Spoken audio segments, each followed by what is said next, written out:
আসসালামু আলাইকুম সবাইকে, কেমন আছি আমরা সবাই? দেখা হয়ে গেল আমাদের হিসাব বিজ্ঞানের একটা ক্লাসে।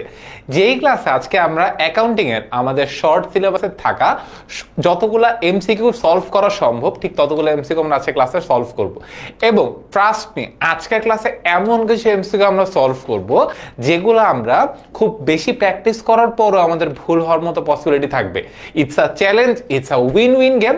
যারা এই ক্লাসটা করবা তাদের জন্য এসএসসি অ্যাকাউন্টিং এর জন্য এমসিকিউ এর অনেক সুন্দর একটা প্র্যাকটিস হবে। আমরা আজকে যেটা করছি র্যান্ডম এদিক ওদিক থেকে এমসিকিউ ম্যানেজ করছি, যে যাতে করে তোমাদের ওই বোর্ডমটা ফিল না হয়। আচ্ছা, সব তো এক টাইপের এমসিকিউ, এক চ্যাপ্টারের এমসিকিউ, তো সব মিক্স অ্যান্ড ম্যাচ করে এত সুন্দর একটা কম্বিনেশন প্রিপেয়ার করছি যাতে করে এই ক্লাসটা পুরোপুরি করে ফেললে তোমার এমসিকিউ এর একটা সলিড 100-100 প্রিপারেশন হয়। দেখতে পাচ্ছি ক্লাসে ইতিমধ্যে চলে আসছে ইসরাত, ইতিমধ্যে চলে আসছে নাদিরা, তারপর ইতিমধ্যে চলে আসছে অর্ণব। ওকে, অনেক অনেক মানুষ, অনেক সুন্দর একটা ক্লাস। বাট ক্লাস শুরু করার আগে একটা সুন্দর কথা তো বলে নিতেই হবে যে ভাইয়া আজকের ক্লাস যে আমরা করব, তোমাদের অনেকের প্রশ্ন যে ভাই ক্লাসের স্লাইড কোথায় পাবো। তার থেকে বড় প্রশ্ন যে ক্লাসটা তোমরা প্রপারলি মনোযোগ দিয়ে করছো কিনা, সেই জন্য তো একটা এক্সাম হওয়া দরকার। সেই এক্সামটা কোথায় দিব, আরো অনেক ধরনের প্রশ্ন থাকতে পারে। সেই প্রশ্নগুলোর উত্তর এক এক করে দিয়ে নিই। সো প্রথম কথা, আজকে আমরা যে ক্লাসটা করব, আজকের ক্লাসটা কিসের উপর? যদি আমাকে চিনে থাকো তাহলে জানো ভাইয়া একটা জিনিসই পড়ায়, অ্যাকাউন্টিংই পড়ায়। সো আমি ক্যামেরার সামনে থাকা মানে কি পড়াবো ভাইয়া? অ্যাকাউন্টিং পড়াবো। আচ্ছা, কাদের অ্যাকাউন্টিং পড়াবো? এটা কি এইচএসসির জন্য? না ভাইয়া, আজকে পড়াবো অ্যাকাউন্টিং আমার এসএসসি স্টুডেন্টদের জন্য। ঠিক আছে, সো এসএসসি 26-এর জন্য আমাদের একটা জিনিস মাথায় রাখতে হবে। সেটা কি আমাদের ভাইয়া? আমাদের শর্ট সিলেবাস। পড়া শর্ট কিন্তু পড়াশোনা কিন্তু অনেক বেশি। তার কারণ কোয়েশ্চেনের একটা নতুন প্যাটার্নে আমাদের এক্সাম হবে, এসকিউ নামে নতুন একটা জিনিস চলে আসছে। কিন্তু বলা ভালো এসকিউ এর জন্য কোয়েশ্চেনের জন্য কিন্তু মানে এমসিকিউ এর নাম্বার কমেনি। এমসিকিউ কিন্তু 30 মার্কেরই হচ্ছে, রাদার আমাদের সৃজনশীলের নাম্বার কমে গেছে। সো এমসিকিউ এর আগে যতটুকু ইম্পর্টেন্স ছিল এখন ঠিক ততটুকুই ইম্পর্টেন্স আছে। সো এইটাই আমাদের ভালো মতো পড়তে হবে। ওকে, সো আজকে আমরা সম্পূর্ণ শর্ট সিলেবাসের অ্যাকাউন্টিং এর এমসিকিউ কভার করব। বাট যে জিনিসগুলো বললাম সেগুলো কোথায় পাবো সেটা যদি একবার আমরা দেখে নিই। আজকের ক্লাসের পরে, আজকের ক্লাসের স্লাইড আর সাজেশন, 20 নাম্বারের কুইজ এক্সাম, এরপরে এক্সামের হ্যাক ভিডিও যে কিভাবে এক্সামটা দিলে ভাইয়া এক্সামে একদম ফুল প্রিপারেশন, ফুল নাম্বার পাবো, একদম সেরা একটা এক্সাম হবে। সেই প্রত্যেকটা জিনিস আমরা কোথায় জানতে পারবো? এই যে ভাইয়া নিচে দেখো, সবকিছু আমরা পেয়ে যাবো 10 মিনিট স্কুল অ্যাপের 10ম শ্রেণীর টেস্ট পরীক্ষা প্রস্তুতি plus one shot suggestion free কোর্সে। সো এই কোর্সটাকে ভাই টাকা দিয়ে কিনতে হবে যে ভাই এদিকে তো ফ্রি ক্লাস করাচ্ছেন, আমার কোর্স কেনাবেন টাকা দিয়ে। না ভাইয়া, রুকো যারা সাবার করো, তোমাদের জন্য এই কোর্সটা সম্পূর্ণ ফ্রি। কি বিশ্বাস হচ্ছে না? যাও, তোমাদের বিশ্বাস করানোর জন্য যে কাজটা করতে হবে সেই কাজটা একটু তোমাদের করে দেখি। সো বিশ্বাস তুমি কোথায়? বিশ্বাস হওয়ার জন্য আমাদের কোথায় চলে যাবো? আমরা 10 মিনিট স্কুল ওয়েবসাইট চলে যাবো। সো তুমি তোমাদের মোবাইল থেকে গেলে মোবাইলের 10 মিনিট স্কুলের অ্যাপে অথবা 10 মিনিট স্কুল ওয়েবসাইটে লগ ইন করলে তুমি শুরুতে এরকম একটা পেজে চলে আসবা। এখানে সুন্দর একটা সার্চ বার আছে না, এটা অ্যাপের মধ্যে পাবা, ওয়েবসাইটের মধ্যে পাবা। এইখানে যা সুন্দর করে, যেহেতু তোমরা ক্লাস 10, সুন্দর করে লিখবা 10। সো 10 লিখলেই একদম সবার উপরে যে কোর্সের নাম দেখবা 10ম শ্রেণীর টেস্ট পরীক্ষার প্রস্তুতি প্লাস ওয়ান শট। সো এই কোর্সের কথাই বলতেছি। এটা টাকার পরিমাণ কত? 0। সো এই কোর্সটা যদি তুমি ফ্রিতে এনরোলড হয়ে যাও তাহলে আজকের ক্লাসের স্লাইড, তারপর আজকের ক্লাসের ভিডিওটা, তারপর আজকের ক্লাসের হচ্ছে যে আমাদের একটা এমসিকিউ এক্সাম, সবগুলা পেয়ে যাবো ভাইয়া এই কোর্সটার মধ্যে। সো দেরি কেন করবা? ঠিক আছে, ওকে। তারপরে যদি আমরা আজকে পড়াশোনা চলে যাই, সো সবকিছু তো আমরা পেয়ে যাবো কোথায় সেটা তো বলেই ফেললাম। সো এরপরে ভাইয়া এতটুকু করলে তো আমাদের এমসিকিউ প্রিপারেশন হলো। আমার তো ভাইয়া সিকিউ তো সাজেশন লাগবে, এসকিউ তো সাজেশন লাগবে, ওইটাও তো পড়তে হবে। ভাইয়া ওইটা কোথায় জানতে পারবো, ওইটা কোথায় পড়তে পারবো? ওইটারও সমাধান আছে। কি সমাধান ভাইয়া? সো আমাদের এই কোর্সের ছবিটা এখানে দেওয়া আছে। আর ওইটার তোমাদের যে আরো প্রবলেম আছে যে ভাই আমার সিকিউতে প্রবলেম, এসকিউতে প্রবলেম, ওইটা সমাধান হচ্ছে আমাদের এসএসসি 26 শেষ মুহূর্তের প্রস্তুতি কোর্স। কাদের জন্য ভাইয়া? তোমাদের জন্য, মানে ব্যবসা শিক্ষা বিভাগের যারা স্টুডেন্ট আছে তাদের জন্য। সো এইখানে আমরা কি কি পড়বো, আমরা এদিক ওদিক না থাকে জাস্ট ব্যবসা শিক্ষা বিভাগের দিকে যদি তাকাই, 10 নাম্বার কি 100 নাম্বারের একটা ফুল প্রিপারেশন হবে, যেখানে আমরা ব্যবসা শিক্ষা, বাংলা, ইংলিশ, সাধারণ গণিত, বিজ্ঞান, হিসাব বিজ্ঞান, বিজ্ঞান আর হিসাব বিজ্ঞান দুইটা কিন্তু আলাদা জিনিস। ওকে, ব্যবসা উদ্যোগ, ফাইন্যান্স, ব্যাংকিং, আইসিটি, সো ব্যবসা শিক্ষা যতগুলো সাবজেক্ট আছে সবগুলো আমরা এখানে পড়তেছি। আর এইখানে আমাদের ফুল 100 নাম্বারের মডেল টেস্টও হবে, যাতে করে আমরা আমাদের প্রিপারেশন কতটুকু হয়েছে, কেমন হয়েছে না হয়েছে সব দেখতে পারবো, বুঝতে পারবো, শিখতে পারবো। ওকে, অনেক বকবক করে ফেলছি, বাট পড়াশোনাটা এখন শুরু করেনি, এটা এখন শুরু করা দরকার। সো ফার্স্ট এমসিকিউ তোমরা যদি সামনে দেখতে চাও, তোমাদের first MCQ on the board দেখি।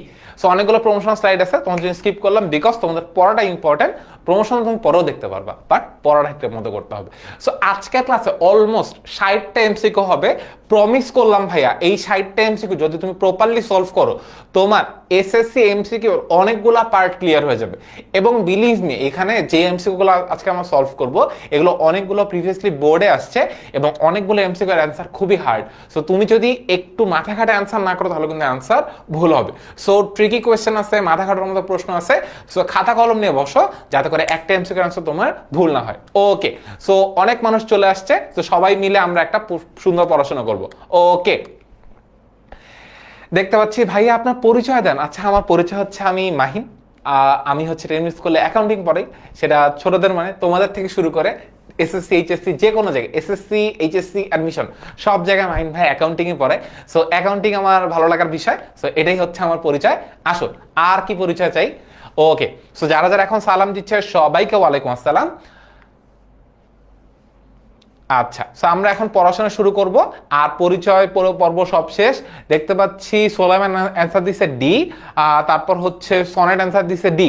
ওকে, রাফি জিজ্ঞাসা করছে মাহিন ভাই কেমন আছেন? আলহামদুলিল্লাহ ভালো আছি। ওকে, সো কোয়েশ্চেনটা কি? শাহেদ স্টোরসের নিকট হতে পণ্য ফেরত পাওয়া গেল 5,000 টাকা, এই লেনদেনটির উচ্চ দলিল কোনটি? প্রথম কথা ভাই একটু কোয়েশ্চেনে দেখো। শাহেদ, আরে সুন্দর প্রশ্ন। সো প্রশ্নের মধ্যে থেকে আমরা চলে গেলাম সামনে। ওকে, সো শাহেদ স্টোরসের নিকট থেকে পণ্য ফেরত পাওয়া গেল। প্রথম কথা ভাইয়া, পণ্য কখন ফেরত পাওয়া যায়? যদি আমি পণ্য বিক্রি করি সেক্ষেত্রেই তো পণ্য কি পাওয়া যায় ভাইয়া? ফেরত পাওয়া যায়। তাহলে এটা আমার জন্য একটা কি ভাইয়া? বিক্রয় ফেরত, তাই না? সো আমি যদি পণ্য বিক্রি করি সেক্ষেত্রে আমার কাছে পণ্য কি আসতে পারে ভাইয়া? ফেরত আসতে পারে। আর যদি বলা হয়তো ফেরত দেওয়া হলো, ফেরত দেওয়াটা কি ভাই? ক্রয় করে মানুষ কি করে? ফেরত দেয়। ফেরত দেওয়া হলো বলতে বোঝায় ক্রয় করে ফেরত দিছি। আর ফেরত পাওয়া গেল মানে কি ভাইয়া? বিক্রয় করছি, বিক্রয় করে আমার কাছে কি আসছে ভাইয়া? ফেরত আসছে। ঠিক আছে, সো আমরা যদি একটু জিনিসগুলো মাথায় সেট করতে চাই, ধারে ক্রয় বিক্রয়ের জন্য আমরা ইউজ করি কাকে ভাইয়া? চালানকে। নগদে ক্রয় বিক্রয়ের জন্য আমরা ইউজ করি কাকে ভাইয়া? ক্যাশ মেমোকে। এরপর ধারে ক্রয়কৃত পণ্য ফেরত দিলে, ক্রয় ফেরত, ধারে ক্রয়কৃত পণ্য ফেরত দিলে দ্যাট মিনস ক্রয় ফেরত বললে ওইটার উচ্চ দলিল কি ভাইয়া? Debit note. আর বিক্রয় ফেরত আসলে আমরা লিখি কোন জায়গায় ভাইয়া? ক্রেডিট নোটের মধ্যে। সো এইটা ভাইয়া কার মধ্যে আসছে ভাইয়া? বিক্রয় ফেরত। তাহলে এইটার উচ্চ দলিল কি হবে ভাইয়া? অলরেডি দেখতে পাচ্ছি অনেকে বলতেছে সি, অনেকে বলতেছে ডি। তাজনিন বলছে ডি, আয়শা বলছে ডি, তারপর রাফি বলছে ডি। Yes sir. সো বিক্রয় ফেরতের সাথে ভাইয়া কার সম্পর্ক? বিক্রয় ফেরতের সাথে আমাদের সম্পর্ক হচ্ছে ক্রেডিট নোটের। আমাদের ক্রেডিট নোট কোন অপশনে আছে? ক্রেডিট নোট আছে অপশন ডি তে। যদি আমাকে বলতো ক্রয় ফেরত, ক্রয় ফেরতের সাথে ভাইয়া কার সম্পর্ক? ক্রয় ফেরতের সাথে সম্পর্ক হচ্ছে ভাইয়া ডেবিট নোটের। ওকে, ডেবিট নোট ডান। সো আমাদের বিক্রয় ফেরত বললে ক্রেডিট নোট, ক্রয় ফেরত বললে ডেবিট নোট। আর এটাকে আমি কেমনে বুঝলাম এটা বিক্রয় ফেরত? তার কারণ বলছে ফেরত পাওয়া গেল, বিক্রি করলেই ফেরত পাওয়া যায়। আর ফেরত যদি বলা হতো ফেরত দেওয়া হলো, ক্রয় করলে ফেরত কি হয় ভাইয়া? দেওয়া হয়। সো আমাকে কোয়েশ্চেন পরে বুঝতে হবে এটা ক্রয় ফেরত না বিক্রয় ফেরত। ক্রয় ফেরত বললে ডেবিট নোট, বিক্রয় ফেরত বললে কি ভাইয়া? Credit note. মাথায় জন্য থাকে। আচ্ছা, ওকে, তাহলে আমার অ্যান্সার হবে কি ভাইয়া? ক্রেডিট নোটে আমার অ্যান্সার হবে। ডান, আমাদের 1 নাম্বার প্রশ্ন শেষ। এবার আমরা 2 নাম্বার প্রশ্নে আসি। 2 নাম্বার প্রশ্ন, তানিশা ফার্মাসিউটিক্যালস ক্যান্সারের টিকা আবিষ্কারের জন্য গবেষণা বাবদ 1 লক্ষ টাকা ব্যয় করে, এটা তাদের কোন ধরনের ব্যয়? সো প্রথম কথা, এটা আমাদের কোন চ্যাপ্টারের প্রশ্ন ভাইয়া? আমাদের একটা চ্যাপ্টার আছে মূলধন ও মুনাফা জাতীয় হিসাব নিকাশ। ঠিক আছে, সো মূলধন ও মুনাফা জাতীয় আয় ব্যয়, এই যদি পার্টটায় যাই আমরা ব্যয়কে কয় ভাগে ভাগ করতেছি? মূলধন জাতীয় ব্যয়, মুনাফা জাতীয় ব্যয়। আর আয়কেও কয় ভাগে ভাগ করতেছি? মূলধন জাতীয় আয়, মুনাফা জাতীয় আয়। ঠিক আছে, এটার মধ্যে আরেকটা সাব ক্যাটাগরি আছে, সেটাকে আমরা কি বলি ভাইয়া? বিলম্বিত মুনাফা জাতীয় ব্যয়, তাই না? বিলম্বিত মুনাফা জাতীয় ব্যয়ের মধ্যে কে কে আসে একটু বলো তো? এককালীন বড় অঙ্কের বিজ্ঞাপনের ব্যয়, এটা একটা বিলম্বিত মুনাফা জাতীয় ব্যয়। তারপর নতুন পণ্যের গবেষণা ব্যয়, এটা একটা বিলম্বিত মুনাফা জাতীয় ব্যয়। ব্যবসা স্থানান্তর ব্যয়, এটা আমাদের জন্য কি একটা ভাইয়া? বিলম্বিত মুনাফা জাতীয় ব্যয়, তাই না? আচ্ছা, বিলম্বিত মুনাফা জাতীয় ব্যয়ের আর কি কি উদাহরণ আছে একটু কমেন্টে বলো তো ভাইয়া দেখি। সো এটার অ্যান্সার দেখতে পাচ্ছি অনেকে বলছে 2 এর সি। সো নিবির বলছে সি, জাকির বলছে সি, মাইশা বলছে সি, অন্তর বলছে সি। ওকে, সো এখন অনেকে দেখি 1 নাম্বার কোয়েশ্চেনে আছে। সো 1 নাম্বার কোয়েশ্চেন থেকে আমরা সরে এখন কয় নাম্বার কোয়েশ্চেন? 2 নাম্বার। 2 নাম্বার কোয়েশ্চেনের অ্যান্সার দেখতে পাচ্ছি সনেট বলছে হচ্ছে সি, তারপর হচ্ছে নাকিব বলছে সি, ওকে আদরও বলছে সি। আসি তাহলে এটা আমাদের জন্য কোন জাতীয় ব্যয় ভাইয়া? বিলম্বিত মুনাফা জাতীয় ব্যয়। সো বিলম্বিত মুনাফা জাতীয় ব্যয়ের আরগুলো কি কি উদাহরণ আছে ভাইয়া? যদি দেখো বইয়ের মধ্যে লেখা আছে নতুন পণ্যের গবেষণা ব্যয়, ব্যবসায় স্থানান্তর ব্যয়, তারপরে হচ্ছে বিজ্ঞাপন বাবদ এককালীন বড় অঙ্কের ব্যয়, এগুলোকে আমরা কি বলি ভাইয়া? বিলম্বিত মুনাফা জাতীয় ব্যয়। যেহেতু আমার এখানে কোয়েশ্চেনে বলছে যে একটা ক্যান্সারের টিকা আবিষ্কারের জন্য একটা বড় অঙ্কের ব্যয়, সো নতুন পণ্যের গবেষণা বাবদ ব্যয়, সো নতুন পণ্যের গবেষণা বাবদ ব্যয় আমাদের জন্য কি ভাইয়া? বিলম্বিত মুনাফা জাতীয় ব্যয়। Yes sir. এর পরের কোয়েশ্চেনে যদি আমরা আসি, থার্ড কোয়েশ্চেন, নিট মুনাফার হার নির্ণয়ের সূত্র। সো অনেকে এখন একটু কমেন্টের মধ্যে বলবো যে ভাই এটা তো আমাদের শর্ট সিলেবাসে নাই। তো ভাই দেখো ভাইয়া, শর্ট সিলেবাসের মধ্যে নাই। শর্ট সিলেবাসের মধ্যে বলা আছে আর্থিক অবস্থার বিবরণ, মানে আর্থিক বিবরণী চ্যাপ্টারটা আংশিক বলা আছে। আংশিকের মধ্যে বুঝলাম অনুপাতের পার্টটা নাই, বাট আমরা যদি একটু শিখে রাখি আমাদের কি কোনো দোষ আছে? প্রথম কথা, অনেক সময় যদি তুমি প্রিভিয়াস ইয়ারের শর্ট যখন সিলেবাসের কোয়েশ্চেনগুলো দেখো, অনেক সময় যখন একটা চ্যাপ্টার এরকম আংশিক পার্ট বলে দেয়, দেখা যায় যে ওই চ্যাপ্টারে যত কিছু আছে সেখান থেকে কোয়েশ্চেন করে ফেলতে পারে। সো আমরা এই জন্য এই পার্টটা তোমাকে শিখায় রাখতেছি, যাতে করে তোমার পরীক্ষা যদি আসেও তাও যেন তোমার কি না হয় ভাইয়া? ভুল না হয়। ওকে আসি। সো নিট মুনাফার হার। সো নিট মুনাফার হার অলওয়েজ মনে রাখবা, এখানে আমাকে যদি কখনো নিট মুনাফার হার বের করতে বলে, এখানে আসলে বলে কি ভাইয়া? বিক্রয়ের উপর মুনাফার হার। এখন অনেকে ভুলে যাও যে ভাইয়া উপরে মুনাফা হবে নাকি উপরে বিক্রয় হবে, এই প্রশ্ন তো বা এই কনফিউশন তো অনেকেরই থাকে। তো তুমি সিম্পল মনে রাখবা, মাথার উপরে কাক, বলো তো উপরে কে আছে? এই যোগটা আমি অনেকবার বলি, বলো মাথার উপরে কাক, উপরে কে আছে? অবশ্যই উপরে কাক আছে। আর নিচে কে আছে? তুমি আসো। মাথার উপরে ফ্যান, উপরে কে আছে? ফ্যান আছে। নিচে কে আছে? তুমি আসো। তাহলে যদি আমি বলি বিক্রয়ের উপর মুনাফার হার, নিট মুনাফার হার বলতে কি বোঝায় ভাইয়া? বিক্রয়ের উপর মুনাফার হার। যদি আমি বলি বিক্রয়ের উপর মুনাফার হার, উপরে কে থাকবে? মুনাফা। নিচে কে থাকবে? বিক্রয়। শেষ আমার সূত্র। তাহলে নিট মুনাফার হার নির্ণয়ের সূত্রটা কি ভাইয়া? উপরে মুনাফা, নিচে কে থাকবে ভাইয়া? বিক্রয়। সুমি অ্যান্সার দিচ্ছে হচ্ছে 3-এর বি, বাকি কেউ এখন অ্যান্সার দেয় নাই। আচ্ছা তারপর উল্লাহ, হ্যাঁ ওয়াহিদুল্লাহ বলছে 3-এর এ, ওকে। মাইশা বলছে 3-এর সি। সো এখন দেখি কার অ্যান্সার সি হয়, মানে কার অ্যান্সার সঠিক হবে। সো ভাইয়ার অ্যান্সার কি বললো? সো নিট মুনাফার হার বললে আমরা কি বুঝবো? বিক্রয়ের উপর মুনাফার হার। সো বিক্রয়ের উপর মুনাফার হার বললে জাস্ট মাথায় রাখবো মাথার উপরে ফ্যান। মাথার উপরে ফ্যান থাকলে উপরে কে থাকবে? ফ্যান। আর নিচে কে আছে? আমি। তাহলে বিক্রয়ের উপর মুনাফা বললে উপরে থাকবে মুনাফা, নিচে থাকবে কে ভাইয়া? অবশ্যই বিক্রয়। তাহলে আমার অ্যান্সার কি হবে? এটার অ্যান্সার হবে কি বলো দেখি? 3-এর অ্যান্সার অনেকেই বলতেছে বি হবে, বাট আমার তো মনে হচ্ছে 3-এর অ্যান্সার সি হবে না বি হবে, সেটা একটু বলে ফেলি। সো উপরে কে থাকতেছে আমাদের? বি, নিট মুনাফা, আর নিচে কে থাকতেছে ভাইয়া? আমাদের নিট বিক্রয়। সো আমাকে যখন কোন একটা কোয়েশ্চেনে বলবে মোট মুনাফার হার, সরি নিট মুনাফার হার নির্ণয় করো, তখন উপরে কে থাকতেছে? নিট মুনাফা, নিচে কে থাকতেছে ভাইয়া? বিক্রয়। তার কারণ উপরে থাক বিক্রয়ের উপর মুনাফার হার, উপরে থাকতেছে কে? আমাদের এই মুনাফাটা, আর নিচে থাকবে কে ভাইয়া? আমাদের বিক্রয়। বাট যদি আমাকে কোয়েশ্চেনে বলতো মোট মুনাফার হার নির্ণয় করো, তাহলে ভাইয়া সূত্রটা কি হইতো? জাস্ট এই নিটের জায়গায় সূত্রটা কি হইতো ভাইয়া? মোট হইতো। তাহলে আমাদের অ্যান্সার আমরা বুঝে গেছি, অ্যান্সার আমাদের বি হবে। কেন বি হবে?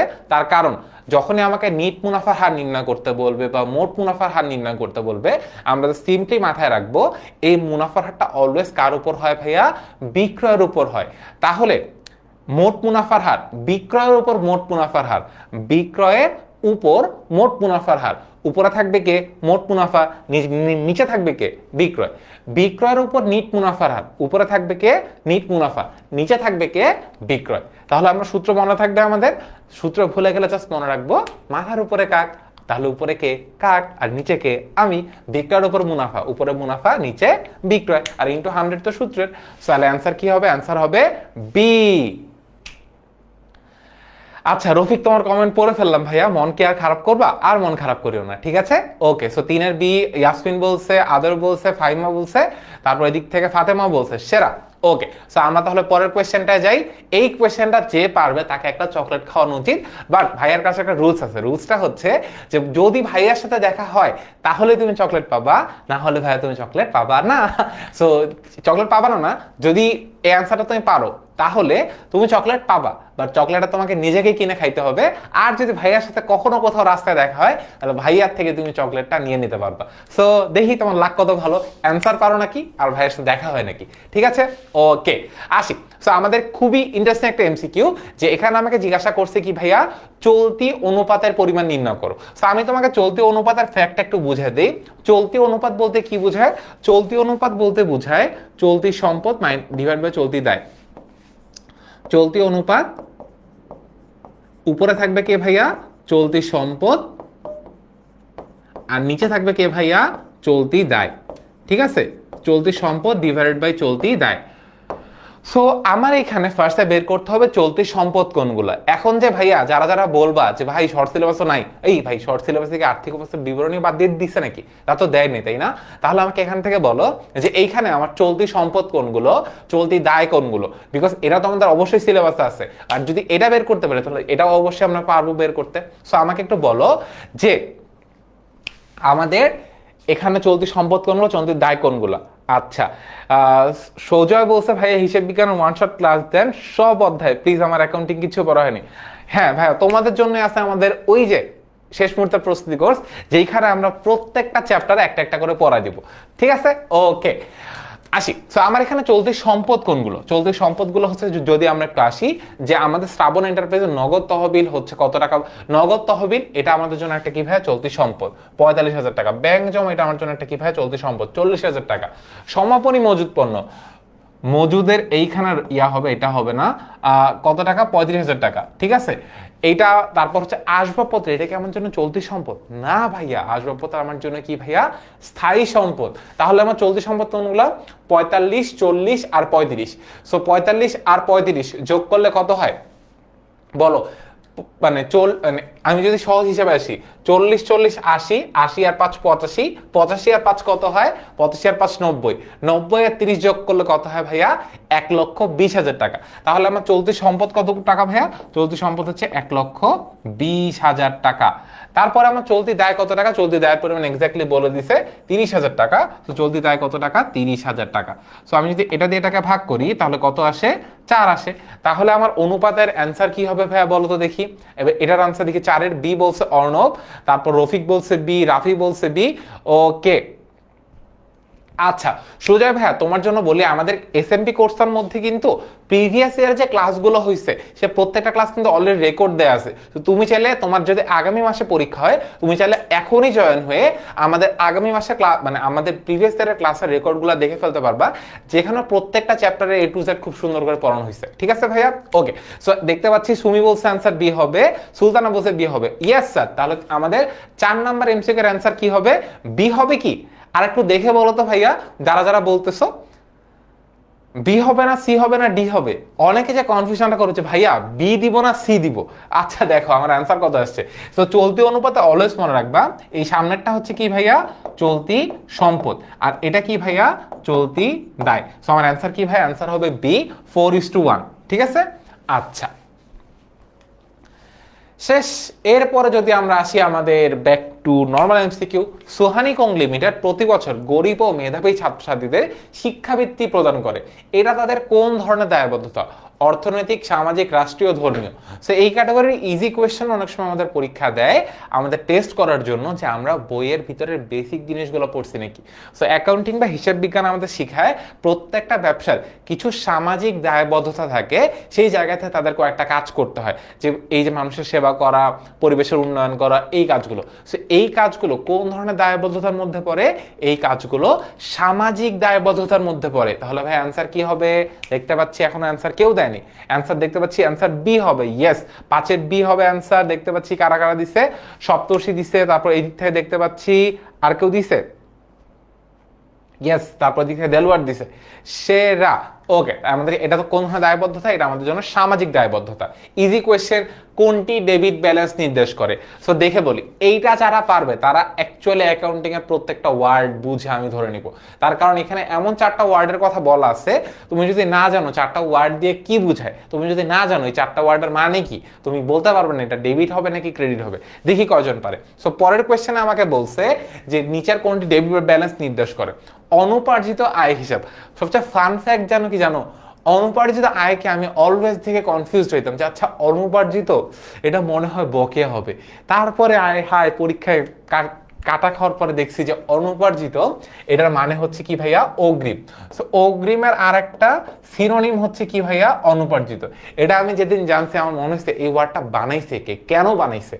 আচ্ছা, সো অনুপার্জিত আয়ের আরেকটা মানে কি ভাইয়া অগ্রিম আয়। সো অগ্রিম আয় এটা আমার জন্য অলওয়েজ কি ভাইয়া একটা দায়। সো অনুপার্জিত আয় আমাদের জন্য একটা কি ভাইয়া দায়। তারপরে উপভাড়া এটা আমার জন্য কি ভাইয়া আয়। সো উপভাড়া জিনিসটা কি, সো একটা বাসায় মনে করো সাবলেট যদি রাখা হয়, মনে করো একটা বাসায় 3টা রুম, সো তুমি 3টা রুম ভাড়া নিয়ে একটা রুম আবার আরেকজনকে ভাড়া দিয়ে দিছো, সো এটাকে সাবলেট বা উপভাড়া বলা হয়। সো সাবলেট বা উপভাড়া এটা আমার জন্য কি ভাইয়া আয়। তারপরে শিক্ষানবিশ সেলামি এটা আমার জন্য কি ভাইয়া আয়। সো আমরা কি শিখছি যে ডেবিট ডেবিট কোনগুলো আর ক্রেডিট কোনগুলো, যদি আমি একদম সহজ ভাষায় যাই, আমাদের ডেবিট হচ্ছে কোনগুলো ভাইয়া, ব্যয় আমাদের জন্য ডেবিট, তারপরে হচ্ছে সম্পদ আমাদের জন্য কি ভাইয়া ডেবিট, তারপরে হচ্ছে আরেকটা কি আছে ভাইয়া উত্তোলন। এই 3টা আমাদের জন্য কোন ধরনের ব্যালেন্স নির্দেশ করে, ডেবিট ব্যালেন্স নির্দেশ করে। আর ক্রেডিট কোনগুলো ভাইয়া, আয় ক্রেডিট, তারপরে হচ্ছে ভাইয়া দায় ক্রেডিট, আরেকটা আছে ভাইয়া মূলধন। এই 3টা আমাদের জন্য কোন ব্যালেন্স নির্দেশ করে ভাইয়া, ক্রেডিট ব্যালেন্স নির্দেশ করে। তাহলে এখানে কমিশন হিসাব দেখো, এখানেও একটা ফান ফ্যাক্ট আছে। তুমি যদি অ্যাকাউন্টিং এ তোমাদের যে আর্থিক বিবরণী চ্যাপ্টারটা আছে, আর্থিক বিবরণী চ্যাপ্টারটার মধ্যে রক্ষণশীলতার নীতি নামে একটা নীতি আছে। রক্ষণশীলতার নীতির মধ্যে কনসেপ্টটা হচ্ছে অ্যাকাউন্টিং বা হিসাব বিজ্ঞান অলওয়েজ চায় ব্যয় বেশি দেখানোর জন্য, আয় কম দেখানোর জন্য। তো ওই কনসেপ্টটার জন্য আমাদের যদি কোনো হিসাবের পাশে সেটা আয় নাকি ব্যয় স্পেসিফিক উল্লেখ করে দেয়া না থাকে, আমরা সেটাকে কি হিসাবে দেখাই, ব্যয় হিসাবে হিসাবের খাতায় লিখে থাকি। সো কমিশন হিসাব, কমিশন আয়ও হইতে পারে, কমিশন ব্যয়ও হইতে পারে। যদি স্পেসিফিক বলা না থাকে, যা শুধু কমিশন বলা থাকে, আমরা এটাকে আয় না দেখে কি হিসাবে দেখাবো ভাইয়া, ব্যয় হিসাবে দেখাবো। এটা হিসাব বিজ্ঞানের কোন নীতির আলোকে, রক্ষণশীলতা নীতির আলোকে। সো কমিশন হিসাবে এটা আমার জন্য কি ভাইয়া একটা ব্যয়। আর এটা তাহলে কোন হিসাব নির্দেশ করে ভাইয়া, এটা একটা ডেবিট ব্যালেন্স নির্দেশ করে। তাহলে এটা আমাদের অ্যান্সার কি হবে, মাকসুদা বলছে বি হবে। তারপর হচ্ছে দেখতে পাচ্ছি এদিক থেকে ইরিন বলছে বি হবে। ইয়েস, এটার অ্যান্সার হবে বি, কমিশন হিসাব ডেবিট ব্যালেন্স নির্দেশ করে। এরপরে হিসাব সমীকরণের মূল উপাদান কোনগুলো। হিসাব সমীকরণটা দেখতে কি রকম হয়, A is equal L plus OE। So এ দ্বারা কি বুঝায়, এ দিয়ে সম্পদ বুঝায়, সম্পদ বা অ্যাসেট। এল দিয়ে কি বুঝায়, এল দিয়ে দায় বুঝায়, যে এল এর ফুল ফর্ম হচ্ছে লাইবিলিটিস। আর ওই যেটাকে আবার ই দিয়েও প্রকাশ করা হয়, এটা দিয়ে কি বুঝায় ভাইয়া, এইটা দিয়ে মালিকানা সত্ত্ব বুঝায়। ঠিক আছে, এটা হচ্ছে আমার হিসাব সমীকরণের উপাদান। ওইটা ওনার্স ইকুইটি, সেটাকে সংক্ষেপে ইও বলা যায়, ইকুইটিও বলা যায়। সো আমার হিসাব সমীকরণে এই 3টা আইটেম। সো মূল উপাদান কি কি ভাইয়া, সম্পদ, দায়, আর একটা কি ভাইয়া মালিকানা সত্ত্ব। তাহলে অ্যান্সার কি হবে, অ্যান্সার হবে 7এর সি। ইয়েস। তারপরে আমাদের পরের কোয়েশ্চেন, এটা আলিশা ঠিক বলছে, তারপর হচ্ছে এদিক থেকে নাহার ঠিক বলছে, এদিক থেকে দেখতে পাচ্ছি আমাদের কে কে ঠিক বলছে, এদিক থেকে দেখতে পাচ্ছি দেলোয়ার ঠিক বলছে, এদিক থেকে দেখতে পাচ্ছি আদর ঠিক বলছে। সেরা। পরের কোয়েশ্চেন, 18 তারিখের লেনদেনটি কোন ব্যবসায়িক দলিলের আলোকে অন্তর্ভুক্ত হয়েছে। সো 18 তারিখের লেনদেনটা কি ভাইয়া, উপরে দেখতে পাচ্ছি আমাদের জন্য কি ভাইয়া, ক্রয় ফেরত জাবেদা। আচ্ছা, সো ক্রয় ফেরত জাবেদার একটা ঘর দেয়া আছে, তারিখ, ডেবিট হিসাব খাত, নোট নাম্বার, সূত্র। সো এই নোট নাম্বারটা কোন নোট নাম্বার ভাইয়া, এটাও আমাকে একটু বলতে হবে। ক্রয় ফেরত জাবেদা বলছে, ক্রয় ফেরত জাবেদা যে নোট নাম্বার থাকে সেটা কোন নোট হবে, ক্রয় ফেরতে ডেবিট নোট, বিক্রয় ফেরতে ক্রেডিট নোট। একটু আগে সবার আগে শিখেছে এটা। তাহলে এইখানে 18 তারিখের লেনদেনটি কোন ব্যবসায়িক দলিলের আলোকে অন্তর্ভুক্ত করা হয়েছে। সো এইটা আমাদের জন্য একটা কোন ধরনের ফেরত ভাইয়া, এটা আমার জন্য একটা ক্রয় ফেরত। সো ক্রয় ফেরত এটা আমাদের কোন দলিলে লিখি, ক্রয় ফেরত আমরা লিখি ভাইয়া বি, ডেবিট নোটের মধ্যে। আর বিক্রয় ফেরত আমরা লিখি কোথায় ভাইয়া, ক্রেডিট নোটের মধ্যে। সো এইখানে ক্রয় ফেরতের ক্ষেত্রে মনে রাখতে হবে, বাকিতে ক্রয়কৃত পণ্য ফেরত দিলেই কিন্তু আমরা ক্রয় ফেরত জাবেদার মধ্যে লিখি, আর বাকিতে বিক্রয়কৃত পণ্য ফেরত আসলে আমরা বিক্রয় ফেরত জাবেদার মধ্যে লিখি। আর ক্রয় ফেরত জাবেদার উৎস দলিল কি ভাইয়া, ক্রয় ফেরতের ক্ষেত্রে ডেবিট নোট, আর বিক্রয় ফেরতের ক্ষেত্রে কি ভাইয়া, ক্রেডিট নোট। মনে রাখবো, মাথায় থাকবে, তাহলে আমাদের এটা ভুল হবে না। দেখতে পাচ্ছি হাবিবা বলছে বি হবে, মাইশা বলছে বি হবে, আসমা বলছে বি হবে, রিহাদ বলছে এ হবে, তারপর আলম বলছে বি হবে। দেখি আমাদের অ্যান্সার কি হবে। আমাদের অ্যান্সার হবে বি, বিকজ ক্রয় ফেরতের সাথে কার সম্পর্ক ভাইয়া? ক্রয় ফেরতের সাথে ডেবিট নোটের সম্পর্ক। আর বিক্রয় ফেরতের সাথে কার সম্পর্ক ভাইয়া? ক্রেডিট নোটের সম্পর্ক। ওকে, পরের কোয়েশ্চেন, নাহিদ স্টোরসের বইতে সঠিক জাবেদা হবে কোনটি? দেখো ভাইয়া, আমাকে একটা কোয়েশ্চেন দিছে, ঠিক আছে? কোয়েশ্চেনে আমরা আসলে মানে ছকটা করতেছি কার জন্য? মানে আমি এখন ছক করতেছি কার জন্য? ইমরান ব্রাদার্সের জন্য, ঠিক আছে? ইমরান ব্রাদার্সের আমি কি করছি ভাই? ক্রয় ফেরত জাবেদা করতেছি। সো ক্রয় ফেরত জাবেদায় কে কে আছে? স্বপ্না, নাহিদ স্টোরসের নাম আছে। বাট আমাকে কোয়েশ্চেনটাই কি জিজ্ঞাসা করছে যে নাহিদ স্টোরসের বইতে সঠিক জাবেদা কি হবে। সো আমাকে কিন্তু জিজ্ঞাসা করে নেই যে ইমরানের বইতে কি জাবেদা হবে। আমরা যখন হিসাব বিজ্ঞান করতেছি, সো আমি তো ইমরানের বইয়ের জন্য করতেছি যদি আমি নর্মালি করি। সো ইমরানের বইয়ের জন্য এই দুইটা হচ্ছে কি ভাইয়া? ক্রয় ফেরত জাবেদা। কিন্তু যদি আমি নাহিদের দৃষ্টিকোণ থেকে আসি, এই নাহিদ আমার ওই নাহিদ না, সো আমি যদি নাহিদের দৃষ্টিকোণ থেকে আসি, তাহলে ভাইয়া কি হবে বলতো? দেখো, নাহিদ স্টোরসের জন্য এই লেনদেনটা আবার কি? যদি ইমরানের জন্য ক্রয় ফেরত হয়, নাহিদের জন্য কি এটা বিক্রয় ফেরত না? চিন্তা করে বলো, ইমরানের জন্য যেটা ক্রয় ফেরত, নাহিদের জন্য সেটা কি ভাইয়া? বিক্রয় ফেরত না? একটু চিন্তা করে বলো দেখি কারা কারা সঠিক অ্যান্সার দিতে পারো। দেখি, যদি ইমরানের জন্য যেটা ক্রয় ফেরত, বিকজ ইমরানের ক্রয় ফেরত বইতে ইমরান লিখছে যে স্বপ্না এন্টারপ্রাইজ ক্রয় করে ফেরত দিছে, নাহিদ এন্টারপ্রাইজ ক্রয় করে ফেরত দিছে, ঠিক আছে? মানে ক্রয় দিছে না, ক্রয় ফেরত আসছে, ক্রয় করছে মানে ক্রয় করে নিয়ে গেছে, এবার ওটা কি করছে ভাই? ফেরত দিছে। সো ইমরানের জন্য যেটা ক্রয় ফেরত, নাহিদের জন্য কি সেটা ক্রয় ফেরত, নাকি নাহিদ বিক্রয় করে ওর কাছে ফেরত আসছে? সো নাহিদের জন্য এটা কি ভাইয়া? বিক্রয় ফেরত। তাহলে বিক্রয় ফেরতের সঠিক জাবেদা কি হবে? বিক্রয় ফেরতের সঠিক জাবেদা কোনটা হয় ভাইয়া বলেন তো? বিক্রয় ফেরত ডেবিট, প্রাপ্য হিসাব ক্রেডিট, তাই না? তাহলে আমার জাবেদা কি হবে? দেখতে পাচ্ছি অনেকে বলতেছে নয়ের এ হবে, নাহিদ, আরে এটা ক্রয় ফেরত না তো ভাইয়া, এটা আমাদের জন্য বিক্রয় ফেরত, বলে দিলাম। সো এটা আমার মানে ইমরানের জন্য যেটা ক্রয় ফেরত, নাহিদের জন্য সেটা কি? বিক্রয় ফেরত। তাহলে আমার বিক্রয় ফেরতের সঠিক জাবেদা কি হবে? নয়ের বি হবে নাকি নয়ের সি হবে? অনেকে বলছে ভাই বি আর সির মধ্যে কোনো একটা তো হবে, বলেন কোনটা হবে? সো বিক্রয় ফেরতের জাবেদা কি হয় নরমালি? আমরা যদি বিক্রয় ফেরতের নরমাল জাবেদা করি, সো বিক্রয় ফেরতের নরমাল জাবেদা কি হয়? বিক্রয় ফেরত ডেবিট হয়, কারণ বিক্রয় ক্রেডিট হলে বিক্রয় ফেরত অবশ্যই ডেবিট হবে। আর ক্রেডিটে কার নাম বসে? ক্রেডিটে প্রাপ্য হিসাবের নাম বসে। আচ্ছা, তাহলে আমার বিক্রয় ফেরত আছে বি আর সির মধ্যে। সো আমার এখানে প্রাপ্য হিসাব কে? নাহিদি কি প্রাপ্য হিসাব নাকি ইমরান ব্রাদার্স প্রাপ্য হিসাব? বলেন তো দেখি কারটা ঠিক হয়। এ আর ডি তো হওয়ার প্রশ্ন আসতেছে না, মনে হচ্ছে না। তাহলে আমার অ্যান্সার কি হবে? আমার অ্যান্সার হবে বি, কারণ নাহিদ ও যখন ফেরত দিবে, নাহিদ কি নাহিদকেই ফেরত দিবে? নাহিদ বিক্রি করছে, নাহিদ দেখেন নাহিদ বিক্রি করছে, ওর জন্য এখন সেটা কি ভাইয়া? বিক্রয় ফেরত।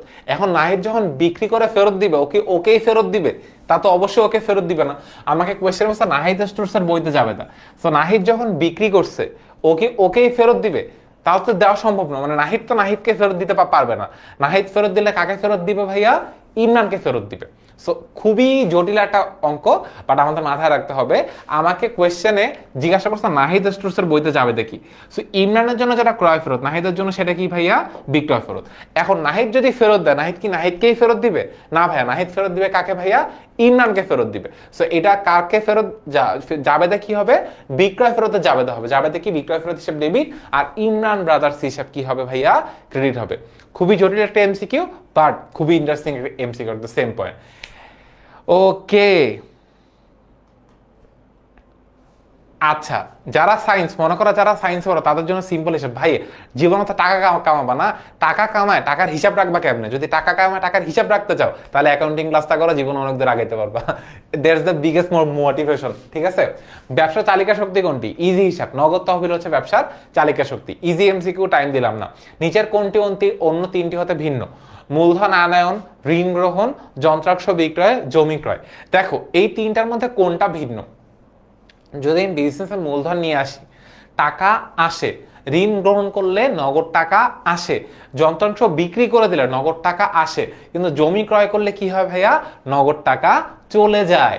দেখো তো তাহলে কোনটা ভিন্ন হবে। আমি আবারও বলছি, মূলধন আনলে নগদ টাকা আসে, তারপর হচ্ছে ঋণ গ্রহণ করলে নগদ টাকা আসে, যন্ত্রাংশ বিক্রয় করলে নগদ টাকা আসে, কিন্তু জমি ক্রয় করলে নগদ টাকা কি হয় ভাইয়া, চলে যায়। তাহলে এই 3-4টার মধ্যে ভিন্ন কোনটা? ডি নাম্বারটা অবশ্যই ভিন্ন। তাহলে এটা অ্যান্সার হবে কি ভাইয়া? অ্যান্সার হবে ডি। ইয়েস, জান্নাতুল ঠিক অ্যান্সার দিছে এইটাতে। ওকে, মির্জা ঠিক অ্যান্সার দিছে, আফিফা ঠিক অ্যান্সার দিছে, জাকির ঠিক অ্যান্সার দিছে। ইয়েস স্যার, এটার অ্যান্সার হবে ডি, জমি ক্রয়। এর পরের কোয়েশ্চেনে যাওয়ার আগে আমাদের ক্লাসের স্লাইড কোন জায়গায় পাবো? এই যে দশম শ্রেণীর টেস্ট পরীক্ষা প্রস্তুতি ওয়ান শট ফ্রি কোর্স, এই জায়গাটা আমরা ক্লাস স্লাইড পেয়ে যাবো। এই কোর্সটা দেখতে এরকম 0 টাকা, সুন্দর করে ভর্তি হয়ে যাবে, ক্লাসের রেকর্ডিংটাও পেয়ে যাবা, ক্লাসের স্লাইডটাও পেয়ে যাবা, অলসো একটা এক্সামও পেয়ে যাবা। ওকে, পরের কোয়েশ্চেন, ঢাকার আনিশা ইলেকট্রনিক্স হতে 50,000 টাকা মূল্যের ফটোকপি মেশিন ক্রয় করলে হিসাব সমীকরণে কোন কোন উপাদান প্রভাব পাবে? প্রথম কথা আমরা জাবেদাটা করি। আনিশা ইলেকট্রনিক্স হতে 50,000 টাকা মূল্যের একটা ফটোকপি মেশিন ক্রয় করা হয়েছে। সো ফটোকপি মেশিন এটা আমাদের জন্য একটা কি ভাইয়া? অফিস সরঞ্জাম। কেন ভাইয়া? ইলেকট্রিক বা ইলেকট্রনিক্সের যদি কানেকশন থাকে সেটাকে আমরা কি বলি? অফিস সরঞ্জাম বলি। আচ্ছা, বুঝলাম ভাই, এটা একটা অফিস সরঞ্জাম। এখন এটা কি ভাই নগদে কিনছে? না ভাইয়া, যেহেতু আমাদের ব্যক্তির নাম উল্লেখ করা আছে আর নগদ কথাটা উল্লেখ করা নাই বা চেকের কথা উল্লেখ করা নাই, তাহলে বুঝতে হবে এটা আমাদের জন্য কোন ধরনের লেনদেন? বাকিতে বা ধারে লেনদেন। তাহলে জাবেদে কি হবে? অফিস সরঞ্জাম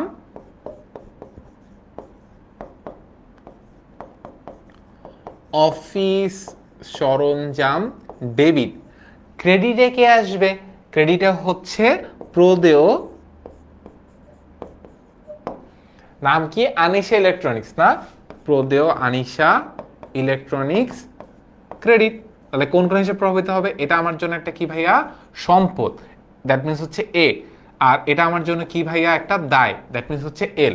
সম্পদ কি হবে ভাইয়া? বৃদ্ধি পাবে। দায়টাও কি হবে ভাইয়া? বৃদ্ধি পাবে। তাহলে অ্যান্সার কি হবে? 12 অ্যান্সার অনেকে বলতেছে সি হবে। না ভাইয়া, নীল ঠিক অ্যান্সার দিচ্ছে। নীল বলছে 12 অ্যান্সার হবে এ।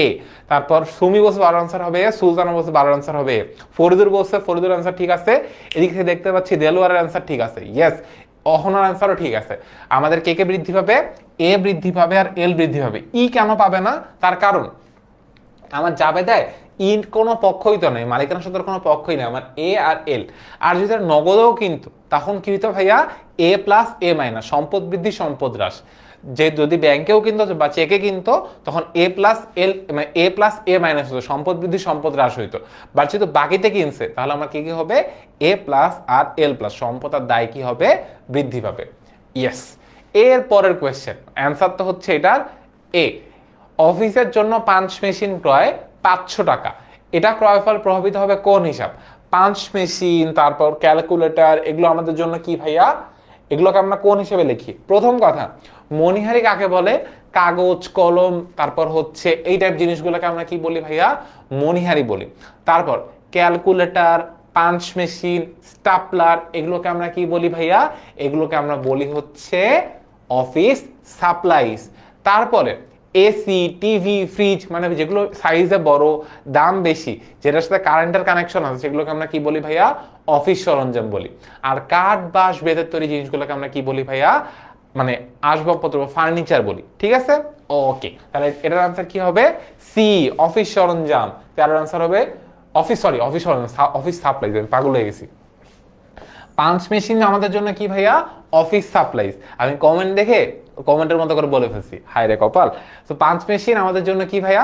পাঞ্চ মেশিন, ক্যালকুলেটর, স্টাপলার, এগুলো আমাদের জন্য কি ভাইয়া? Office supplies. তারপর ইলেকট্রিক বা ইলেকট্রনিক্সের তৈরি কোনো একটা জিনিস, সেটা আমাদের জন্য কি ভাইয়া? অফিস সরঞ্জাম। That means TV, AC, fridge, এগুলোকে আমরা কি বলি? অফিস সরঞ্জাম বলি। তারপরে যদি আমাদের আসে কাঠ বাঁশ বেতের তৈরি জিনিস, এগুলোকে আমরা কি বলি ভাইয়া? আসবাবপত্র বা ফার্নিচার বলি। ঠিক আছে, ওকে। তাহলে এটা আমাদের জন্য কি হবে? অফিস সাপ্লাইজ হিসাব হবে, ডি হবে। ওকে, ডান। অগ্রিম প্রাপ্ত আয়। সো আমাদের অ্যাকাউন্টিং এর 4টা জিনিস আছে। সো প্রথম কথা, একটু আগেই বলছে অগ্রিম প্রাপ্ত আয়ের আরেকটা নাম কি হবে? অগ্রিম প্রাপ্ত আয়ের আরেকটা নাম অনুপার্জিত আয়, তাই না? অগ্রিম আয়, এটা আরেকটা নাম কি ভাইয়া? অনুপার্জিত আয়। এখানে আরেকটা একটু শেখায় রাখি, 4টা জিনিস, আয়, অগ্রিম। কমেন্টে একটু অ্যান্সারগুলো বলো। আয়, অগ্রিম, এটা আমার জন্য কি? সম্পদ নাকি দায়? তারপরে হচ্ছে আয় বকেয়া, এটা আমার জন্য কি? সম্পদ নাকি দায়? ঠিক আছে। তারপরে হচ্ছে ব্যয় অগ্রিম, এটা আমার জন্য সম্পদ নাকি দায়, আর সবশেষে ব্যয় বকেয়া, এটা আমাদের জন্য সম্পদ নাকি দায়। এটা একটু কমেন্টে বলো। সো এই চারটা এমসিকিউ তো অনেক আসে। সো আয় অগ্রিম, যেটা আরেকটা নাম কি ভাইয়া, অনুপার্জিত আয়। সো অনুপার্জিত আয় আমাদের জন্য কি ভাইয়া, দায়। তারপর আয় বকেয়া, যেটাকে প্রাপ্য আয়ও বলা হয়। সো আয় বকেয়া বা প্রাপ্য আয় আমাদের জন্য কি ভাইয়া, সম্পদ। এরপরে যদি আমাদের ব্যয় অগ্রিম, যে আমি টাকা অ্যাডভান্স দিয়ে দিছি, সো ব্যয় অগ্রিম আমাদের জন্য কি ভাইয়া, সম্পদ। আর last but not the least, ব্যয় বকেয়া, বেতন বকেয়া, ভাড়া বকেয়া, এগুলো আমাদের জন্য কি ভাইয়া, দায়। সো এই চারটা জিনিসগুলো, এই চারটা জিনিসটা আমাদের কি করা হয়, সমন্বয় জাবেদা তৈরি করা হয়। যে যেখানে অগ্রিম আর বকেয়া সমন্বয় করা হয়, সেটা কোন জাবেদায় ভাইয়া, সমন্বয় জাবেদার মধ্যে। ঠিক আছে, এটার আনসার হবে হচ্ছে বি। Yes sir. ওকে, পরের কোয়েশ্চেনের অ্যান্সার যদি আমরা যাই, 5 বছরের জন্য প্রচারণা বাবদ 5,000 টাকা চেক প্রদান করে সুরমা এর সাথে চুক্তিবদ্ধ হলো। সেটা জাবেদা কি হবে, ব্যয় বৃদ্ধি হবে, সম্পদ বৃদ্ধি হবে, মুনাফা বৃদ্ধি হবে, নিচের কোনটি সঠিক? সো 5 বছরের জন্য যদি প্রচারণা বাবদ 5,000 টাকা 50,000 টাকা চেক প্রদান করা হয়, সেক্ষেত্রে জাবেদা কি হবে?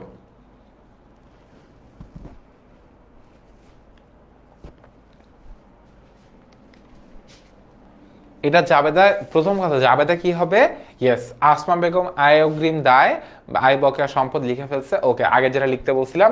এরপরে 15 নম্বর কোয়েশ্চেন, 5 বছরের জন্য প্রচারণা বাবদ 50,000 টাকা চেক প্রদান করে সুরমা অ্যাড এর সাথে চুক্তিবদ্ধ করা হলো। প্রথম কথাটা জাবেদা কি হবে, এর একটা অ্যান্সার কি হবে? মুনাফা বৃদ্ধি হবে 10,000 টাকা, সম্পদ বৃদ্ধি হবে 40,000 টাকা, ব্যয় বৃদ্ধি পাবে 10,000 টাকা। দেখি তো কে পারবে, দেখি। 15 আনসার একজন বলছে হচ্ছে বি হবে, মানে হচ্ছে 2 আর 3, সম্পদ বৃদ্ধি হবে 40,000 টাকা আর মুনাফা বৃদ্ধি হবে 10,000 টাকা। দেখি তো বাকিরা কি বলে। এ হবে বলছে হচ্ছে আদর,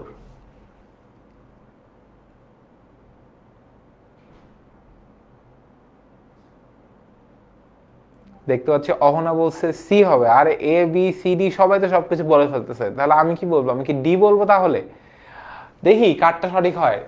what will be the correct answer? আমাদের সামনে কারেক্ট অ্যান্সার হচ্ছে কি ভাইয়া, এ। ব্যয় বৃদ্ধি পাবে 10,000 টাকা, সম্পদ বৃদ্ধি পাবে কত হাজার টাকা ভাইয়া, 40,000 টাকা। কিভাবে? প্রথম কথা, 5 বছরের জন্য যদি আমরা বিজ্ঞাপন দেই, যে 5 বছরের জন্য বিজ্ঞাপন দিছি, সেক্ষেত্রে আমরা ব্যয় কোনটাকে বলতেছি? দেখো, আমি যদি 5 বছরের জন্য প্রচারণা বাবদ দিয়ে দেই, ঠিক আছে, 5 বছরের জন্য যদি প্রচারণা বাবদ আমি টাকা দিয়ে দেই 50,000 টাকা, সো আমার ওই পার্টিকুলার বছরে ব্যয় কত? ব্যয় তো আমার 1 বছরের জন্য ক্যালকুলেট করতে হবে। তো আমি টোটাল 50,000 টাকাকে 5 দিয়ে কি করলাম ভাইয়া, ভাগ করে দিলাম। ভাগ করে কত টাকা পাইলাম, 10,000 টাকা। সো আমার ব্যয় হইতেছে কত ভাইয়া, আমার ব্যয় হইতেছে 10,000 টাকা। এই 10,000 টাকা আমার জন্য কি ভাইয়া, বিজ্ঞাপন ব্যয়। আমাকে যদি আবার বলে বিলম্বিত বিজ্ঞাপন কত, সো এই যে 50,000 টাকা থেকে 10,000 টাকা বাদ দিয়ে আমার কত টাকা থাকতেছে ভাইয়া, 40,000 টাকা থাকতেছে। এই 40,000 টাকা আমাদের জন্য কি ভাইয়া, বিলম্বিত বিজ্ঞাপন। ঠিক আছে, সো বিলম্বিত বিজ্ঞাপনকে আবার সম্পদ বলা হয়। ঠিক আছে, আর ব্যয় বৃদ্ধি পাবে যে এই 10,000 টাকা আমাদের জন্য কি ভাইয়া, বিজ্ঞাপন ব্যয় 10,000 টাকা। বুঝেছি? ওকে, তারপরে আমাদের পরের কোয়েশ্চেন, রেওয়া মিলের ক্রেডিট পাশে বসবে কোনটা? রেওয়া মিলের ক্রেডিট পাশে বসে। তো রেওয়া মিলের ক্রেডিট পাশে যদি আমরা ইন জেনারেল চিন্তা করি যে আমাদের কোনটা রেওয়া মিলের ক্রেডিট পাশে বসে, আবারও সেম সিকোয়েন্স, সম্পদ, ব্যয়, উত্তোলন, এগুলো বসে ডেবিট দিকে, আয়, তারপরে হচ্ছে দায়, তারপরে হচ্ছে মূলধন, এই তিনটা বসে কোন দিকে ভাইয়া, ক্রেডিট দিকে। সেটা এরকম সারফেস লেভেলে আলোচনা। যদি আমরা একটু ইন ডেপথে যাই, তখন আমাদের এরকম এন্ট্রির নাম পড়ে। সো অনাদায়ী দেনা, অনাদায়ী দেনার আরেকটা নাম কি ভাইয়া, কুরিন। সো কুরিন আমাদের জন্য কি ভাইয়া, একটা ব্যয়। এটা কোন দিকে বসে, এটা বসে হচ্ছে ডেবিট দিকে। অগ্রিম বেতন, অগ্রিম বেতন আমাদের জন্য কি ভাইয়া, একটা সম্পদ, বিকজ ব্যয় অগ্রিম আমরা একটু আগে সম্পদ বলছি। সম্পদ বসে কোন দিকে ভাইয়া, ডেবিট দিকে। তারপরে মোস্ট ইম্পর্টেন্ট ফ্যাক্ট, সেটা হচ্ছে সঞ্চিতি আর তহবিল নিয়ে তোমাদের একটা কনফিউশন থাকে। নগদ তহবিল আর ব্যাংক তহবিল বাদে দুনিয়ার সকল তহবিল কোন দিকে বসে ভাইয়া, ক্রেডিট দিকে বসে। নগদ তহবিল আর ব্যাংক তহবিল ডেবিট দিকে বসে, এই দুইটা বাদে বাকি দুনিয়ার সকল তহবিল কোন দিকে বসে ভাইয়া, ক্রেডিট দিকে বসে। ঠিক আছে, আর সঞ্চিতি নিয়ে হচ্ছে পাওনাদারের বাট্টা সঞ্চিতি আর প্রদবিলের বাট্টা সঞ্চিতি। পাওনাদারের বাট্টা সঞ্চিতি আর একটা কি ভাইয়া, প্রদবিলের বাট্টা সঞ্চিতি। এই দুইটা সঞ্চিতি বাদে দুনিয়ার সকল সঞ্চিতি কোন দিকে বসে ভাইয়া, ক্রেডিট দিকে বসে। পাওনাদারের বাট্টা সঞ্চিতি ডেবিট, প্রদবিলের বাট্টা সঞ্চিতি ডেবিট, বাকি দুনিয়ার সকল সঞ্চিতি কোন দিকে বসে ভাইয়া, ক্রেডিট দিকে বসে। তাহলে পাওনাদারের বাট্টা সঞ্চিতি কোন দিকে বসবে ভাইয়া, ডেবিট দিকে বসবে। আর ক্রেডিট দিকে বসে আইটেম কয়টা, কে আছে, একজনই আছে, সেটা হচ্ছে ডি। সো আমাদের ডি 16 নম্বর অ্যান্সার কত হবে, 16 নম্বর অ্যান্সার হবে ডি। পাওনাদারের বাট্টা সঞ্চিতি আর প্রদবিলের, পাওনাদার ও প্রদবিলের বাট্টা সঞ্চিতি, এই দুইটা সঞ্চিতি ডেবিট, বাকি দুনিয়ার সকল সঞ্চিতি কোন দিকে বসে ভাইয়া, ক্রেডিট দিকে বসে। এটা কিন্তু মনে রাখতে হবে আমাদের। আর তাহলে দেনাদারের বাট্টা সঞ্চিতি কি হবে ভাইয়া, ক্রেডিট দিকে বসবে। অ্যান্সার হবে কি ভাইয়া, 16 অ্যান্সার হবে ডি। ইয়েস স্যার, 16 অ্যান্সার এ না, 16 অ্যান্সার হবে ডি। যদি আমাকে বলতো অনাদায়ী দেনা সঞ্চিতি, সেটা আবার কোন দিকে বসতো ভাই, ক্রেডিট দিকে বসতো। বাট অনাদায়ী দেনা, যেটাকে বলা আরেকটা নাম কুনিন, এটা আমার জন্য একটা ব্যয় না, তাহলে ব্যয় কোন দিকে বসে, ডেবিট দিকে বসে। Yes sir. পরের কোয়েশ্চেনে যাই। হিসাব বিজ্ঞানকে একটি কি নামে অভিহিত করা হয়, হিসাব বিজ্ঞানকে, এই যে যে জিজ্ঞাসা করছেন কি বিষয় পড়ান, হিসাব বিজ্ঞান পড়াই ভাইয়া, হিসাব বিজ্ঞানকে কি নামে অভিহিত করা হয়, হিসাব বিজ্ঞানকে ব্যবসার ভাষা বলা হয়, তথ্য ব্যবস্থা বলা হয়। অ্যান্সার কি হবে, তথ্য ব্যবস্থা হবে এটার ক্ষেত্রে। ওকে, পরের কোয়েশ্চেন, ক্রেডিট নোট কে তৈরি করে, একটু আগে শিখেছি। ডেবিট নোট তৈরি করা হয় কার সময়, ক্রয় জাবেদার সময়, ওটা করা হয়, ওইটাকে করবে। আর ক্রেডিট নোট কে তৈরি করবে, সো ক্রেডিট নোট তৈরি করে বিক্রেতা, আর ডেবিট নোট তৈরি করে কে ভাইয়া, ক্রেতা। এটা তৈরি করে কে ভাইয়া, ক্রেতা তৈরি করে ডেবিট নোট, আর বিক্রেতা তৈরি করে কি ভাইয়া, ক্রেডিট নোট তৈরি করে। ওকে, পরের কোয়েশ্চেন, কোনটি নগদ প্রাপ্তি জাবেদা লিপিবদ্ধ করা হবে, দেখি কয়জন পারে। বিক্রয় ফেরত, পুরাতন আসবাবপত্র বিক্রয়, পপের নিকট বিক্রয়, ব্যাংক হতে উত্তোলন। এটা যে পারবে তাকেও একটা চকলেট দেওয়া উচিত। দেখি কে পারে, সঠিক অ্যান্সার কে পারবে, এটা দেখতে চাই। 17 পার হয়ে গেছি আমরা, 18 পার হয়ে গেছি আমরা, একদম কঠিন কোয়েশ্চেনে চলে আসছি একটু, সেটা হচ্ছে 19 নাম্বার।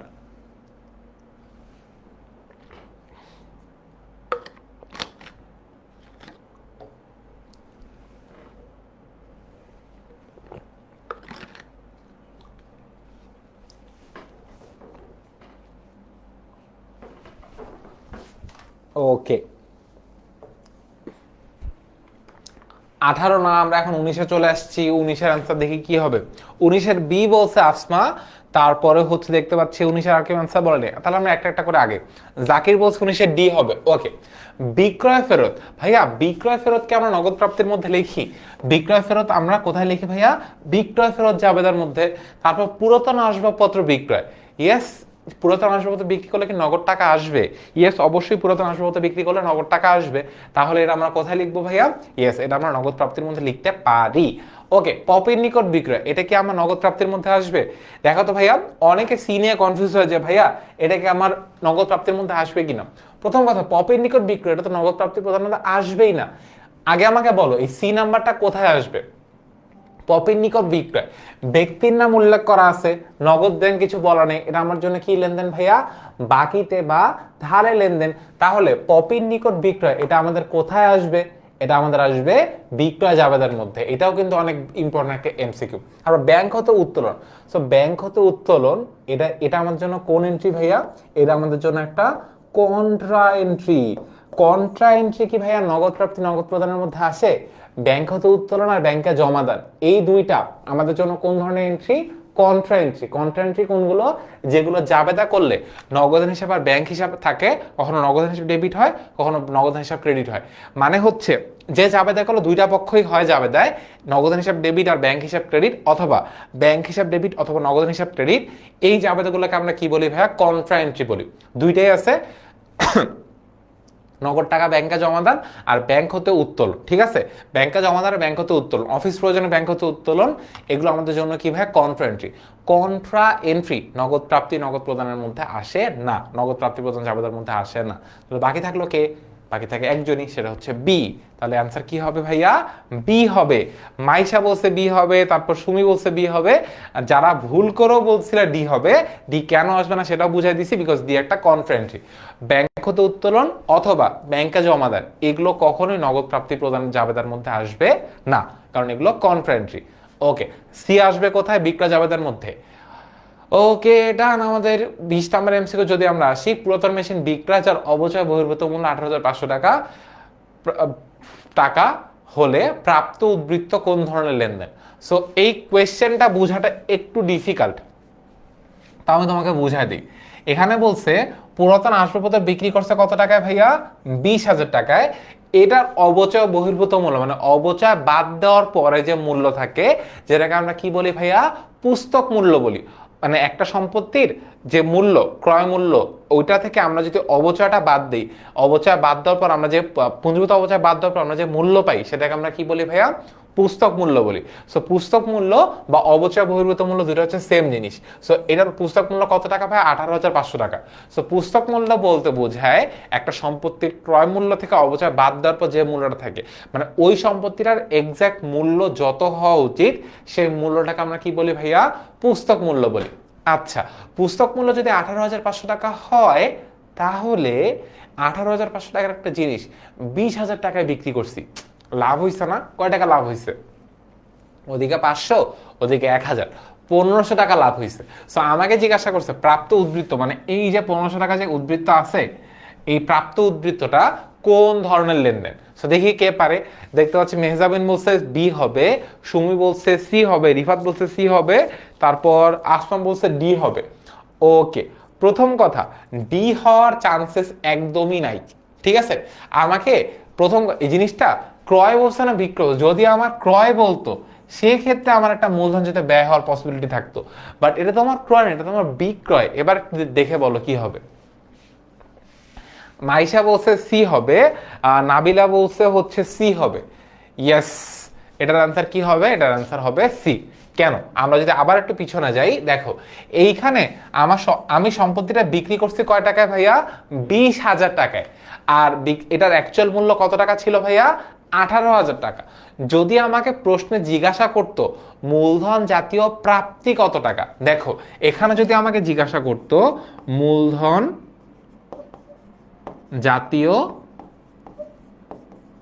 প্রাপ্তি কত, ঠিক আছে, প্রাপ্তির পরিমাণ যদি জিজ্ঞাসা করতো প্রাপ্তি কত টাকা, মানে বিক্রি করে এক্স্যাক্টলি কত টাকা পাইছি, সম্পত্তি বিক্রয়জনিত অর্থে আমাদের জন্য কি ভাইয়া? মূলধন জাতীয় প্রাপ্তি। সো মূলধন জাতীয় প্রাপ্তি এখানে কত টাকা হইতো ভাইয়া? 20,000 টাকা হইতো। এটা কি ভাইয়া? মূলধন জাতীয় প্রাপ্তি। আর মূলধন জাতীয় আয় কত টাকা? মানে আমি 18,500 টাকার একটা জিনিস 20,000 টাকায় বিক্রি করছি, 18,000 টাকার জিনিস 20,000 টাকায় বিক্রি করে দিছি। সো আমার এখানে আয় কত টাকা হয়েছে ভাইয়া? 1,500 টাকা হয়েছে। সো প্রাপ্তি কত? 20,000 টাকা। আর এখানে মানে মূলধন জাতীয় আয় কত টাকা হয়েছে ভাইয়া?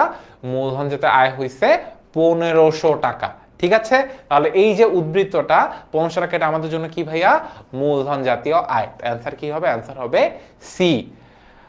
সো যারা কিনা সারা বছর পড়াশোনা করো নাই, টু বি অনেস্ট একদম ফ্র্যাঙ্ক কথা বলি, ঠিক আছে, সারা বছর যারা পড়াশোনা করে নাই, এই ওয়ার্ডগুলা এই টার্মগুলা অনেকগুলো নতুন লাগতেছে। বাট যারা পড়াশোনা করে আসছো, কয়েকদিন পর টেস্ট পরীক্ষা, তাদের কাছে ওয়ার্ডগুলো কিন্তু নতুন লাগার একদম মানে নেই। যারা পড়াশোনা করো নাই প্লাস যারা পড়াশোনা করছো, সবারই কিন্তু এখন লাস্ট টাইম রিভিশন দেওয়ার জন্য, মানে আমি আজকে যা পড়াচ্ছি এটার একটা ওয়ার্ডও যদি তোমার কাছে নতুন লাগে, তাহলে ভাইয়া পড়াশোনার একটা গ্যাপ আছে, এই গ্যাপটা তোমার কভার করতে হবে। সেটা তুমি যেভাবেই করো, আমাদের কোর্স কিনে করো, আমাদের কোর্স কিনার পরে পড়াশোনা করে করো, অথবা আমাদের কোর্স না কিনো, যদি তুমি নিজেও বাসায় পড়ে কভার করতে চাও, this is the right time, this is the right time, this is the right time. আজকে থেকে, এখন থেকে পড়া শুরু করো, এর বেশি দেরি করো না, নাহলে পরে ভাই টেস্ট পরীক্ষা শেষ হয়ে যাওয়ার পরে দেখবা টাইম নাই হাতে। সো পড়াশোনা যদি সিরিয়াস না হয়ে থাকে, এখন থেকে সিরিয়াস হওয়া স্টার্ট করো। ওকে, আসি। আর্থিক বিবরণী সহজ করার জন্য কোনটা প্রস্তুত করা হয় ভাইয়া? হ্যাঁ হিমেল ভাই, তোমার কমেন্ট পড়লাম। আর্থিক বিবরণী সহজ করার জন্য কোনটা প্রস্তুত করা হয়? ইয়েস, মাইশা সঠিক আনসার দিচ্ছে, এটার আনসার হবে ডি। 21-এর বি হবে না। আর্থিক বিবরণী সহজ করার জন্য যে বহুকর্মী ঐচ্ছিক কাজ করা হয়, সেটার নাম হচ্ছে কি ভাইয়া? কার্যপত্র। কার্যপত্র তৈরি করা হয় কার জন্য? আর্থিক অবস্থা, আর্থিক বিবরণী সহজ করার জন্য কি তৈরি করা হয় ভাইয়া? কার্যপত্র প্রস্তুত করা হয়। আর কার্যপত্র একটা কি ভাইয়া? ঐচ্ছিক ধাপ বা ঐচ্ছিক কাজ। ঠিক আছে, ওকে। এর পরের কোয়েশ্চেন, অগ্রিম মজুরি প্রদান 50,000 টাকা, এই লেনদেনটি নিম্নের কোন জাবেদার অন্তর্ভুক্ত হবে? সে একটু আগেই পড়াইছি, আয় অগ্রিম, ব্যয় অগ্রিম, আয় বকেয়া, ব্যয় বকেয়া। ঠিক আছে, অগ্রিম বকেয়া এই ক্যাটাগরি বা এই টাইপের জিনিসগুলোকে আমরা কোথায় নিয়ে আসি ভাইয়া? সমন্বয় জাবেদার মধ্যে নিয়ে আসি। শেষ, তাহলে অ্যান্সার কি হবে? বি, সমন্বয় জাবেদা। এর পরের কোয়েশ্চেন, ভূমি ও দালান কোঠা ক্রয় করে ক্রয় হিসাবে ডেবিট করা হলে এটা কোন ধরনের ভুল? সো ভুলকে বেসিক্যালি রিয়ামিলের এই ভুল পার্টটা, তো যদি তোমাদের একটু পড়ায় রাখি তোমাদেরকে, ভুল পার্টটাকে দুই ভাগে ভাগ করা যায়, একটা নীতিগত ভুল আর একটাকে কি বলা হয় ভাইয়া? করণিক ভুল। আচ্ছা, নীতিগত ভুল কি ভাইয়া? যদি আমি মূলধন জাতীয় হিসাবকে মুনাফা জাতীয় হিসাবে লিখে ফেলি, সেটা আমার জন্য কোন ধরনের ভুল ভাইয়া? সেটা আমার জন্য নীতিগত ভুল। মানে কি ভাইয়া? মানে আসবাবপত্র ক্রয় করে ভুলে ক্রয় হিসেবে ডেবিট করা হয়েছে, এটা আমার জন্য কোন ধরনের ভুল? নীতিগত ভুল। অথবা পণ্য ক্রয় করে ভুলে আসবাবপত্র হিসেবে লেখা হয়েছে অথবা যন্ত্রপাতি হিসেবে লেখা হয়েছে, এটা আমার জন্য কোন ধরনের ভুল? এটাও আমাদের জন্য একটা নীতিগত ভুল। নীতিগত ভুলের ব্যাখ্যাটা হচ্ছে মূলধন জাতীয় হিসাবকে মুনাফা জাতীয় লিখে ফেলছি অথবা মুনাফা জাতীয়কে মূলধন জাতীয় লিখে ফেলছি, এটা আমার জন্য কোন ধরনের ভুল? নীতিগত ভুল। এরপরে আসছে আমাদের করণিক ভুল। করণিক ভুলকে ভাই চার ভাগে ভাগ করা হয়েছে। এক, বাদ পড়ার ভুল। বাদ পড়ার ভুল মানে আমি এটা কোথাও লিখি নাই, মানে জাবেদা খতিয়ান কোথাও এটাকে লেখাই হয়নি, এটা আমার জন্য কোন ধরনের ভুল ভাইয়া? বাদ পড়ার ভুল। লেখার ভুল, লেখার ভুলটা হচ্ছে টাকার অঙ্কে যদি কোনো ভুল হয়, শূন্য কম লিখছি, ক্যালকুলেটারে 4টা শূন্য আছে, খাতায় লিখছি 3টা শূন্য, ক্যালকুলেটারে 5টা শূন্য আছে, খাতায় লিখছি 6টা শূন্য, টাকার অঙ্কে যদি কোনো ভুল হয় সেটাকে বলা হয় কি ভাইয়া? লেখার ভুল। এরপরে পরিপূরক ভুল, ডেবিট দিকে 500 টাকা বেশি লিখছি, অন্যদিকে ক্রেডিট দিকে 500 টাকা বেশি লিখছি, সো একটা ভুল আরেকটা ভুল দিয়ে কভার হয়ে গেছে, সেটাকে আমরা কি বলি ভাইয়া? পরিপূরক ভুল। ভাইয়া ক্লাস লেট করে শুরু করছো, তোমরা ক্লাস লেটে জয়েন করছো, একটা ভুল আরেকটা ভুল দিয়ে কভার হয়ে গেলে সেটাকে আমরা কি বলি ভাইয়া? পরিপূরক ভুল বলি। আর last but not the least, সেটা হচ্ছে কি ভাইয়া? বেদাখিলার ভুল। নীতিগত আর বেদাখিলার ভুলের ডিফারেন্সটা হচ্ছে, নীতিগততে আমরা মূলধন জাতীয় হিসাবকে মুনাফা জাতীয় হিসাবে লিখে ফেলি অথবা মুনাফা জাতীয় হিসাবকে মূলধন জাতীয় হিসাবে লিখে ফেলি, কিন্তু বেদাখিলাতে আমরা যে কাজটা করি, মূলধনকে মূলধন হিসেবেই লিখি, মুনাফাকে মুনাফা হিসেবেই লিখি, বাট ভুল নামে লিখে ফেলি। ফর এক্সাম্পল, আমি আসবাবপত্রের জায়গায় যদি যন্ত্রপাতি হিসেবে লিখি, এটা হবে একটা বেদাখিলার ভুল। বেতনের জায়গায় যদি ভাড়া হিসাব লিখি, এটা হবে কি ভাইয়া? বেদাখিলার ভুল। আমি যদি মনে করো সানির জায়গায় ওমর হিসাব লিখে ফেলি, এটা কি হবে? একটা বেদাখিলার ভুল। আমি যদি মনে করো হাসনার জায়গায় সুমে হিসাব লিখে ফেলি, যে একজনের জায়গায় আরেকজনের নাম লিখে ফেলছে, এটা আমার জন্য কি হবে ভাইয়া? বেদাখিলার ভুল। ঠিক আছে, বেদাখিলার ভুলকে খতিয়ান ভুক্তির ভুলও কি হয় ভাইয়া? বলা হয়। সো এই হচ্ছে আমাদের ভুলের সামারি। সো ভুল রিলেটেড সব কিছু পড়ায় ফেলছি। এবার তোমরা পরীক্ষার অ্যান্সারটা ভুল দিও না, এটার অ্যান্সার কি হবে? ভূমি ও দালান কোঠা ক্রয় করে। সো আমরা এটাকে ভূমি ও দালান কোঠা হিসাব লিখতাম, আর লিখছি কি হিসাব ভাইয়া? ক্রয় হিসাব লিখছি। মূলধনকে মুনাফা জাতীয় হিসেবে লিখে ফেলছি। এটা কোন ধরনের ভুল? এটা হচ্ছে একটা নীতিগত ভুল। ওকে, অ্যান্সার কি হবে? সি, নীতিগত ভুল। আচ্ছা, একটা কোয়েশ্চেন আনসার দাও তো। আসবাবপত্র ব্যবসায়ী আসবাবপত্র ক্রয় করে ক্রয় হিসাবে ডেবিট করছে, এটা কোন ধরনের ভুল? যে পারবা তার জন্য একটা চকলেট। ঠিক আছে, আসবাবপত্র ব্যবসায়ী আসবাবপত্র ক্রয় করে ক্রয় হিসাবে ডেবিট করছে, এটা কোন ধরনের ভুল? যেই পারবা তার জন্য একটা চকলেট। ওকে, দেখি কে পারে। ইয়েস, তোমার নাম নিচ্ছে ওমর। এখন ওমর, তুমি তাহলে বলে ফেলো, আসবাবপত্র ব্যবসায়ী আসবাবপত্র ক্রয় করে ক্রয় হিসেবে ডেবিট করছে, এটা আমাদের জন্য কোন ধরনের ভুল? ততক্ষণে আমরা পরেরটা দেখে ফেলি। নিচের কোনটি ব্যবসার মূল পরিচালনায়? বিক্রয় হচ্ছে ব্যবসার মূল পরিচালনায়। এটা হবে 24-এর আনসার হবে এ। ব্যবসার মূল পরিচালনায় হচ্ছে কি ভাইয়া? বিক্রয়। এরপরের, আলিফ একজন ল্যাপটপ বিক্রেতা, তিনি ব্যবসার জন্য 50টি ল্যাপটপ ক্রয় করেছেন, উক্ত ক্রয় কোন ধরনের ব্যয়? ঠিক আছে, এটা দেখি অ্যান্সার কে পারে। সো দেখো, একজন ল্যাপটপ বিক্রেতা যে ল্যাপটপ বিক্রি করে, তার কাছে ল্যাপটপ একটা কি ভাইয়া? পণ্য। সো সে 100টা কিনুক 50টা কিনুক, ডাজন্ট ম্যাটার, এটা তার কাছে কি ভাইয়া? পণ্য। আর যে কোনো প্রকার পণ্য ক্রয়, এটা আমাদের জন্য কি ভাইয়া? মুনাফা জাতীয় ব্যয়। এটার অ্যান্সার কি হবে? এ হবে, মুনাফা জাতীয় ব্যয়। এই যে আসমা বলছে নীতিগত ভুল, দেখো আসমাপু, দেখো আমি তোমাকে কোয়েশ্চেন বলছিলাম, আসবাবপত্র ব্যবসায়ী আসবাবপত্র ক্রয় করে ক্রয় হিসাবে ডেবিট করছে, এখানে সে কি কোনো ভুল করছে? একজন আসবাবপত্র ব্যবসায়ীর কাছে আসবাবপত্র তো একটা পণ্য, সে যদি পণ্য ক্রয় করে ক্রয় হিসেবেই তো ডেবিট করবে, সে তো তাহলে কোনো ভুল করে নাই। এই যে আলিফ একটা ল্যাপটপ বিক্রেতা, ঠিক আছে, আলিফ ল্যাপটপ বিক্রেতা, তার মানে ও ল্যাপটপের বিজনেস করে। সো ও ল্যাপটপ ক্রয়, যখন ও ল্যাপটপ কিনবে, ল্যাপটপ ওর জন্য কি ভাইয়া পণ্য, সো ও হিসাবের খাতায় কি ডেবিট করবে ভাইয়া, ক্রয় হিসেবে ডেবিট করবে। তাহলে সে কি কোনো ভুল করছে? সে তো তাহলে কোনো ভুল করে নাই, তাহলে এটা আমাদের জন্য কোনো ভুলই সে আসলে করে নাই। ঠিক আছে, এটার আনসার কি হবে? এটার আনসার হবে মুনাফা জাতীয় ব্যয়। বাট যদি ও ল্যাপটপ বিক্রেতা না হইতো, তখন যদি বলতাম 50-এর ল্যাপটপ ক্রয় করছে, তখন সেটা কোন জাতীয় ব্যয় হইতো ভাইয়া? মূলধন জাতীয় ব্যয় হইতো।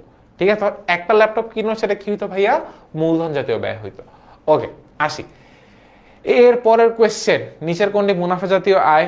অলরেডি বলে ফেলছি, পণ্য বিক্রয় আমাদের জন্য কি ভাইয়া? মুনাফা জাতীয় আয়। এর পরের কোয়েশ্চেন, বাকিতে পণ্য ক্রয়ের ফলে হিসাব সমীকরণে কোন উপাদানটি বৃদ্ধি পাবে? বাকিতে পণ্য ক্রয় করলে যাবে কি হয়? ক্রয় ডেবিট আর পাওনাদার বা প্রদেয় হিসাব, পাওনাদার অবলিক প্রদেয় কি হয় ভাইয়া? ক্রেডিট হয়। সো এইটার জন্য ওই বা মালিকানা সত্ত্ব কি হয়? এটার জন্য হ্রাস পায়। আর এটার জন্য দায় কি হয় ভাইয়া? বৃদ্ধি পায়। আর আমার অ্যান্সার কি হবে? অ্যান্সার হবে সি, এল, বৃদ্ধি পাইছে। ইয়েস, আমি পারছি, চকলেট দেন। আচ্ছা, আলিশা বলছে, হ্যাঁ আমি কি বলছি যে চকলেট পাওয়ার নিয়মটা কি? চকলেট পাওয়ার নিয়মটা হচ্ছে, যদি আমার সাথে দেখা হয় তাহলে চকলেট আমার থেকে নিতে পারবা, আর যদি দেখা না হয় তাহলে দোকানে চকলেট কিনে নিয়ে আসতে হবে। ঠিক আছে, ওকে। আমাদের পরের কোয়েশ্চেন, স্কেল ও ক্লিপ ক্রয়, এটা কোন ধরনের হিসেবে লিপিবদ্ধ করতে হবে? এটা আমাদের লিখতে হবে কোন হিসাবে? দেখি তো, স্কেল ও ক্লিপ ক্রয় এগুলো আমরা লিখবো হচ্ছে মণিহারির মধ্যে। 28-এর আনসার হবে বি, স্কেল ও ক্লিপ ক্রয় আমরা লিখবো হচ্ছে মণিহারির মধ্যে। এর পরের কোয়েশ্চেন, পণ্য চুরি করার কারণে নিম্নের কোন হিসেবে ডেবিট করা হবে? পণ্য চুরি করার কারণে, আচ্ছা পণ্য যদি চুরি করে, এটা যাবে কি হয় ভাইয়া? বিবিধ ক্ষতি ডেবিট, বিবিধ ক্ষতি ডেবিট, আর ক্রয় হিসাব কি করব ভাইয়া? ক্রেডিট করব। তাহলে পণ্য চুরি করার কারণে নিম্ন কোন হিসেবে ডেবিট করা হবে? বিবিধ ব্যয় বা বিবিধ ক্ষতি হিসেবে ডেবিট। আর আমাকে যদি বলতো কোন হিসাবে ক্রেডিট করতে হবে, আনসার কি হইতো ভাইয়া? ক্রয় হিসাবকে আমরা কি করতাম? ক্রেডিট করতাম। এটার আনসার কি হবে তাহলে? এটার আনসার হবে ডি, বিবিধ ক্ষতি হিসাব। এর পরের কোয়েশ্চেন 30 নাম্বার। ওকে, 30 নাম্বারটা যে পাবে তাকে আসলে বিরিয়ানি খাওয়ানো উচিত।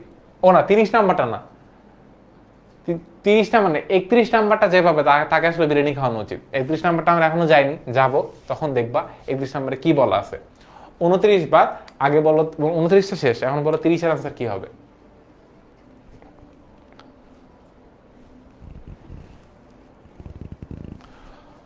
তিরিশের আনসার উপরে উল্লেখিত বিক্রয় শর্তে, দেখো আমাদের এখানে দুইটা বার্তার কথা বলা আছে। বার্তা দুই ধরনের আমাদের বইয়ে বলা আছে, একটা কারবারি বার্তা, একটা নগদ বার্তা। কারবারি বার্তা কোনটাকে বলা হয়? যে পণ্য ক্রয় বিক্রয় করার সময় যে বার্তা দেওয়া হয় বা যে বার্তা পাওয়া যায় তাকে বলা হয় কোন ধরনের বার্তা? সেটা হচ্ছে কারবারি বার্তা। আর দেনা পাওনা নিষ্পত্তির সময়, দেনাদারের থেকে টাকা পাইতাম অথবা আমাদেরকে টাকা দিতে হবে, এই সময় যে বার্তা দেওয়া হয় সেটাকে আমরা কোন বার্তা বলি ভাইয়া? এই বার্তাকে আমরা বলি নগদ বার্তা। দেখো, যে কোনো বিক্রয় শর্তের মধ্যে যে বার্তা দেয়া থাকে সেই বার্তাকে আমরা কি বলি? সেই বার্তা আমাদের জন্য নগদ বার্তা হয়। এখানে 3/10 নিট 15 যে বলা আছে, এইখানে যে বার্তার কথা বলা আছে, এই বার্তা আমাদের জন্য কোন ধরনের বার্তা? এই বার্তা আমাদের জন্য নগদ বার্তা। আচ্ছা, সো নগদ বার্তাকে আমরা কি করব? নগদ বার্তাকে আমরা, মানে এই আমি তো অ্যান্সারই বলে দিছি। তার আচ্ছা, নগদ বার্তা তো বললাম, বাট নগদ বার্তার ভাগ আছে, প্রাপ্ত বার্তা নাকি প্রদত্ত বার্তা। এই তো কি হবে? 30-এর অনেকে বলছে এ, আরে ভাইয়া না, চিন্তা করে বলো, বিক্রয় শর্তের মধ্যে যে বার্তা বলা আছে এটাকে তো নগদ বার্তা বলা হচ্ছে। এখন প্রশ্ন হচ্ছে, নগদ বার্তা এটাকে আমরা পাবো নাকি দিতে হবে? বলতো, জনাব সায়েম হিসাব ট্রেডার্সের নিকট মানে এত টাকায় কার্বোরেটর পণ্য বিক্রি করছে, ঠিক আছে। এখন জনাব সায়েমের, ও তো বিক্রি করছে, ও তো টাকা পাবে, তো দেনাদারের থেকে টাকা পাওয়ার জন্য এই শর্তটা দিছে। টাকা পাওয়ার জন্য যে শর্তটা দেয়া হয়, এই বারটা কি দিতে হবে না? চিন্তা করে বলো তো, এই বারটা কেউ পাবে? মানে আমি যদি সায়েমের দৃষ্টিকোণ থেকে হিসাব করি, এই যে 3% বারটা, এটা কেউ পাবে নাকি দিতে হবে? সেটা একটু চিন্তা করে বলো। 30-এর সি মাইশা বলছে, আচ্ছা দেখি আর কেউ। নীলা বলছে 30-এর সি হবে, ইয়েস। রিফাত বলছে 30-এর সি হবে, অন্তর বলছে 30-এর সি হবে, ইয়েস স্যার। তারপর শামসি ওরা এখনো বলছে বি হবে, অপূর্ব বলছে বি হবে, না ভাইয়া এটার অ্যান্সার কি হবে দেখি। ফরহাদ বলছে আমি আগে, আচ্ছা ইয়েস স্যার তুমি আগে বলছো, ঠিক আছে দেখলাম। এখন সবাই সি বলতেছে, কেন সি হবে? আচ্ছা, কারণ সায়েমকে এই বার্তাটা কি করতে হবে? দিতে হবে। যদি দিতে হয় তাহলে এটা আমাদের জন্য কোন ধরনের বার্তা হবে? এটা আমাদের জন্য হবে প্রদত্ত বার্তা। কারণ সায়েম যখন বার্তাটা দিচ্ছে বিক্রয় শর্তের জন্য, সো এই বার্তাটা ওকে কি দিতে হচ্ছে। যদি আমি বার্তা পাইতাম তখন সেটা আমার জন্য কিন্তু প্রাপ্ত বার্তা হইতো। যেহেতু বার্তা দিতে হচ্ছে, নগদ বার্তা, এটা তো ক্লিয়ার। নগদ বার্তা দুইটা কনসিকুয়েন্স, একটা প্রাপ্ত বার্তা, একটা প্রদত্ত বার্তা। সো এইখানে আমি বার্তা পাচ্ছি না, বার্তা দিতে হচ্ছে। দেনাদারের থেকে টাকা আদায় করার জন্য আমাকে কিছু টাকা বার্তা বা ছাড় দিতে হচ্ছে। সেই এখানে বার্তাটা আমাদের জন্য কি ভাইয়া? প্রদত্ত বার্তা। ওকে, পরের কোয়েশ্চেনে যদি আমি যাই যে কত টাকা বার্তা পাবেন, সো এইটা হচ্ছে একটা বিরিয়ানি ক্যাটাগরির কোয়েশ্চেন বা কাচ্চি ক্যাটাগরির কোয়েশ্চেন, ঠিক আছে? যারা এই কোয়েশ্চেনটা পারবা তাদের একটা কাচ্চি ট্রিট কনফার্ম। দেখি কে কে পারে। বাট ট্রিট নিতে হলে কি করতে হয়? ভাইয়ের সাথে কখনো দেখা হয়, আবার এমন রাস্তা ভাইয়া কাচ্চি ট্রিট পাই আপনার থেকে, তাড়াতাড়ি দেন। ভাইয়ের পকেটে অবশ্যই টাকা থাকতে হবে, তাহলে অবশ্যই ভাই ট্রিট দিবে, ঠিক আছে? দেখি কে পারে। সো এই কোয়েশ্চেন ফর কাচ্চি ট্রিট, ঠিক আছে? বাট ভাইয়ের সাথে দেখা করতে হবে, তাহলে এই কাচ্চি ট্রিটটা আবার বোর্ড থেকে মুছে দিই। পরে ভাইয়া এই হচ্ছে কাচ্চি ট্রিটের প্রমাণপত্র নিয়ে হাজির হয়ে যাবে। দেখি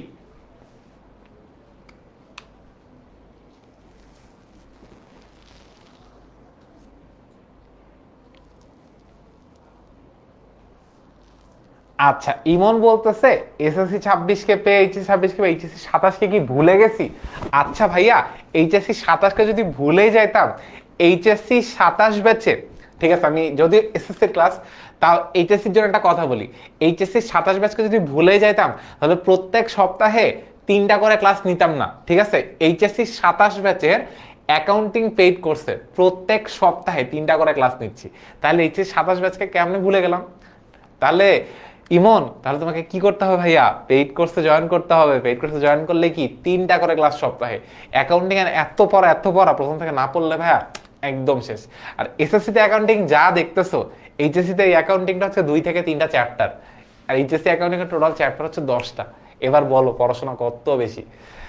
আসি এবার দেখি 31-এর আনসার অনেকে বলছে ডি হবে, আরে তারপর জাকির বলছে এ হবে, আরে হাই, দেখি তারপরে কি হবে। সুমি বলছে ডি হবে, তৃষা বলছে ডি হবে, তারপরে নাদিয়া বলছে ডি হবে। ওকে দেখি, তারপরে দিক থেকে নীল বলছে ডি হবে। আরে মনে তো হচ্ছে না কাউকে কাচ্চি ট্রিট দিতে হবে, কি মজা। তারপর দেখতে পাচ্ছি মুক্তা বলছে এ হবে, ইয়েস মুক্তার নাম দেখতে পাইলাম। তারপরে দেখতে পাচ্ছি আদর বলছে ডি হবে। ওকে, আমরা ম্যাথটা একটু করি। উৎস বলছে এ হবে, ওরে সেরা। দেখি প্রথম কথা, আমরা যখন হিসাব ট্রেডার্স নিকট 5% কারবারি বার্তায় 30,000 টাকার পণ্য বিক্রি করছে, সো ফার্স্টে যেটা করি, এই 30,000 টাকা থেকে 5% কারবারি বার্তা বাদ দিই। সো কারবারি বার্তা যদি বাদ দিই, 30,000 টাকার 5% কত হবে? সো আমি যদি করি 30,000 টাকার, আমি মুখে ক্যালকুলেশনটা করতেছি, কোনো কিছু 10% মানে একটা শূন্য কম, তো 30,000 টাকা 10% মানে কত টাকা ভাইয়া? 3,000 টাকা। 10%কে অর্ধেক করলেই 5% টাকা পেয়ে যাব। তো 30,000 টাকার যদি আমি 5% করি, 30,000 টাকা 10% কত টাকা ভাইয়া? 3,000 টাকা। তাহলে 5% কত টাকা হবে ভাইয়া? 1,500 টাকা হবে। সো 30,000 টাকা 5% হচ্ছে 1,500 টাকা। সো এখন আমরা যেটা করব, 30,000 টাকা থেকে 1,500 টাকা বাদ দিব। তো 30,000 মাইনাস 1,500, 30,000 টাকা থেকে 1,500 টাকা বাদ দিলে কত টাকা থাকে? আমি যদি একটু ডান বাম লিখে ফেলছি, একটু সাইড করি, 30,000 টাকা থেকে বাদ দিব হচ্ছে 1,500 টাকা, 0 এখানে থাকতেছে হচ্ছে 5, আর থেকে একসাথে যোগ করলে হয় 2। সো এখানে হবে হচ্ছে 2, 3, 4, 5, 6, 7, 8, 9, 10। সো আমি যদি ভুল না হই, এখানে হবে 28,500 টাকা, তাই না? আচ্ছা, সো 500 বাদ দিলে, সো 1,000 টাকা বাদ দিলে 29,000, আর 500 বাদ দিলে 28,500। সো যখন আমি পণ্য বিক্রি করছেন তখন কত টাকার পণ্য বিক্রি করছি ভাইয়া? 28,500 টাকার পণ্য কি করছি ভাইয়া? আমি বিক্রি করছি। আচ্ছা, এখন আমাকে বলছে যদি 10 দিনের মধ্যে, আমাকে শর্তের মধ্যে কি বলা আছে? 15 দিনের মধ্যে টাকা ফেরত দিলে 3% এক্সট্রা বার্তা পাবে। 15 দিনের মধ্যে যদি টাকাটা ফেরত দেয় তাহলে 3% এক্সট্রা বার্তা পাবে, আর 40 দিনের মধ্যে অবশ্যই টাকাটা কি করতে হবে ভাইয়া, পরিশোধ করতে হবে। সো এইখানে টাকাটা কয় দিনের মধ্যে ফেরত দিছে, 10 দিনের মধ্যে। 10 দিন তো অবশ্যই 15 দিনের কম, তাহলে ও এক্সট্রা আরো কত পার্সেন্ট বার্তা পাবে, এক্সট্রা আরো 3% বার্তা পাবে। তাহলে 28,500 টাকার উপর 3% করলে কত টাকা হয়, এবার একটু বলো দেখি কে কে পারো। 28,500 টাকার উপরে 3% করলে কত হয়, 28,500 ইন্টু 3%, 3% করলে কত হয়, 855 টাকা হয়। কয়জনের হয়েছে, যারা যারা ডি বলেছিলা তারা একটু চোখ খুলে দেখো কি হবে। এদিকে দেখতে পাচ্ছি ইমন বলছে এ হবে, তারপর তৃষা বলছে এখন হবে এ, বাট এর আগ পর্যন্ত আমি জাস্ট দুইটা নামই দেখতে পারছি যারা অ্যান্সার বলছে এ হবে। ঠিক আছে, এখন সুমি বলতেছে উৎস অনেক আগেই বলছিল এ হবে, ইয়েস। নিহা বলছিল এ হবে, উৎস আরেকজন বলছে, নামটা এখন মনে পড়তেছে না। ঠিক আছে, তো এই দুইজন যদি আমার সাথে কখনো দেখা হয় তাহলে ভাইয়া কাচ্চিটা নিয়ে নিও, আর যদি দেখা না হয় তাহলে তো নাই, নিজে নিজে খেয়ে ফেলিও। ওকে, এরপরে আমাদের দেখি কার অ্যান্সার সঠিক হয়। তাহলে এটার অ্যান্সার কি হবে, এ 855। ঠিক আছে, ওকে। তারপরে কোয়েশ্চেন, বিন্দু এন্টারপ্রাইজ আর রেওয়া মিলে বিজ্ঞাপনের পরিমাণ 5 লক্ষ টাকা, সমন্বয়ে বিনামূল্যে পণ্য বিতরণ 20,000 টাকা এবং বিজ্ঞাপন 5 বছরের জন্য প্রদান করা হয়েছে বলে উল্লেখ করা হয়েছে। বিনামূল্যে পণ্য বিতরণ হিসাবভুক্ত না করলে বিন্দু এন্টারপ্রাইজের বিশদ আয় বিবরণীতে বিজ্ঞাপন বাবদ কত টাকা বসবে। সো যদি আমি বিনামূল্যে পণ্য বিতরণ না লিখি, বিশদ আয় বিবরণীতে বিজ্ঞাপন কি বসে, বিশদায় বিবরণীতে সাধারণত আমাদের কে কে বসে, আয় আর ব্যয় বসে। দ্যাট মিনস আমার বিজ্ঞাপন খরচ কত টাকা বসবে, আমার বিজ্ঞাপন খরচ কত টাকা বসবে সেটা আমার কোথায় বিশদায় বিবরণীতে কত টাকা দেখাইতে হবে সেটা এখানে কি করছে ভাইয়া, জিজ্ঞাসা করছে। তো বিশদ আয় বিবরণীতে বিজ্ঞাপন খরচ বাবদ কত টাকা বসবে, বাট এখানে কোয়েশ্চেনটা একটু বুঝতে হবে। আমাকে এখানে বলছে বিনামূল্যে পণ্য বিতরণ যদি হিসেবভুক্ত করা না হয় সেক্ষেত্রে দেখি তো কত টাকা বসবে। দেখতে পাচ্ছি নাদিয়া বলছে এ হবে, এদিক থেকে দেখতে পাচ্ছি নাজমা বলছে এ হবে, শিল্পী বলছে এ হবে। দেখি তো আমাদের অ্যান্সার কি হবে। ইয়েস, আমার যদি বিনামূল্যে পণ্যবিধান হিসাবভুক্ত না করে আমার বিজ্ঞাপনের পরিমাণ কত টাকা ভাইয়া, 5 লক্ষ টাকা। সো 5 লক্ষকে যদি 5 দিয়ে ভাগ করে দিই তাহলে আমার কত টাকা আসে ভাইয়া, 1 লক্ষ টাকা। তাহলে বিজ্ঞাপন খরচ কত লক্ষ টাকা, টাকা ভাইয়া 1 লক্ষ টাকা। যদি আমাদের বিনামূল্যে পণ্য বিতরণটা হিসাবভুক্ত করতাম তখন আমার বিজ্ঞাপন খরচ হতো কত ভাইয়া, 5,20,000। আর তখন আমার কি করতে হতো, হিসেবের খাতায় কত টাকা লিখতে হতো, 5,20,000কে 5 দিয়ে ভাগ করতে হতো, তখন আমার হয়তো 1,04,000 টাকা। ঠিক আছে, যদি বিনামূল্যে পণ্য বিতরণ হিসাবভুক্ত করতাম সেক্ষেত্রে বিজ্ঞাপন খরচ হতো 1,04,000 টাকা। আর যদি ওটা হিসাবভুক্ত করা ছাড়া বলতে বলছে, ওইটা ছাড়া আমার বিজ্ঞাপন খরচ কত লক্ষ টাকা ভাইয়া, 1 লক্ষ টাকা হচ্ছে আমার বিজ্ঞাপন খরচ। অ্যান্সার কি হবে, এ হবে। ইয়েস, নিহা ঠিক আনসার দিচ্ছে, হাবিবা ঠিক আনসার দিচ্ছে, নাজমা ঠিক আনসার দিচ্ছে। এর পরের কোয়েশ্চেন আমাকে জিজ্ঞাসা করছে যদি বিনামূল্য পণ্য বিতরণ হিসাবভুক্ত করা হয় তাহলে কোয়েশ্চেন অনেক বেশি ইম্পর্টেন্ট অ্যাকাউন্টিং এর ক্ষেত্রে, কারণ কোয়েশ্চেন ভুল পড়া মানে পুরো মানে অ্যান্সার ভুল লিখে আসা। যদি এটা হিসাবভুক্ত করা হয় তাহলে আর্থিক অবস্থার বিবরণীতে বিজ্ঞাপন বাবদ কত টাকা লিখতে হবে। সো আর্থিক অবস্থার বিবরণীতে আমরা কি লিখি, বিজ্ঞাপন খরচ লিখি নাকি বিলম্বিত বিজ্ঞাপন লিখি বলো তো ভাইয়া। আর্থিক অবস্থার বিবরণীতে আমরা কি লিখি ভাইয়া, বিলম্বিত বিজ্ঞাপন লিখি। তাহলে আমি যদি একটু সুন্দর মতো অঙ্কটা করি, আমাদের টোটাল বিজ্ঞাপন কত টাকা, 5,20,000 টাকা। এটা দেওয়া হয়েছে কত বছরের জন্য ভাইয়া, 5 বছরের জন্য দেওয়া হয়েছে। তো 5,20,000 টাকা যদি 5 বছরের জন্য দেওয়া হয় সেক্ষেত্রে আমরা এটাকে ভাগ করবো কত দিয়ে, 5 দিয়ে। করলে কত লাখ টাকা আসে, 1,04,000 টাকা আসে। সো 1,04,000 আমাদের জন্য কি ভাইয়া, বিজ্ঞাপন খরচ। এটা আমাদের জন্য কি ভাইয়া, বিজ্ঞাপন খরচ। এরপরে বিলম্বিত বিজ্ঞাপন তাহলে কত আসবে, বিলম্বিত বিজ্ঞাপন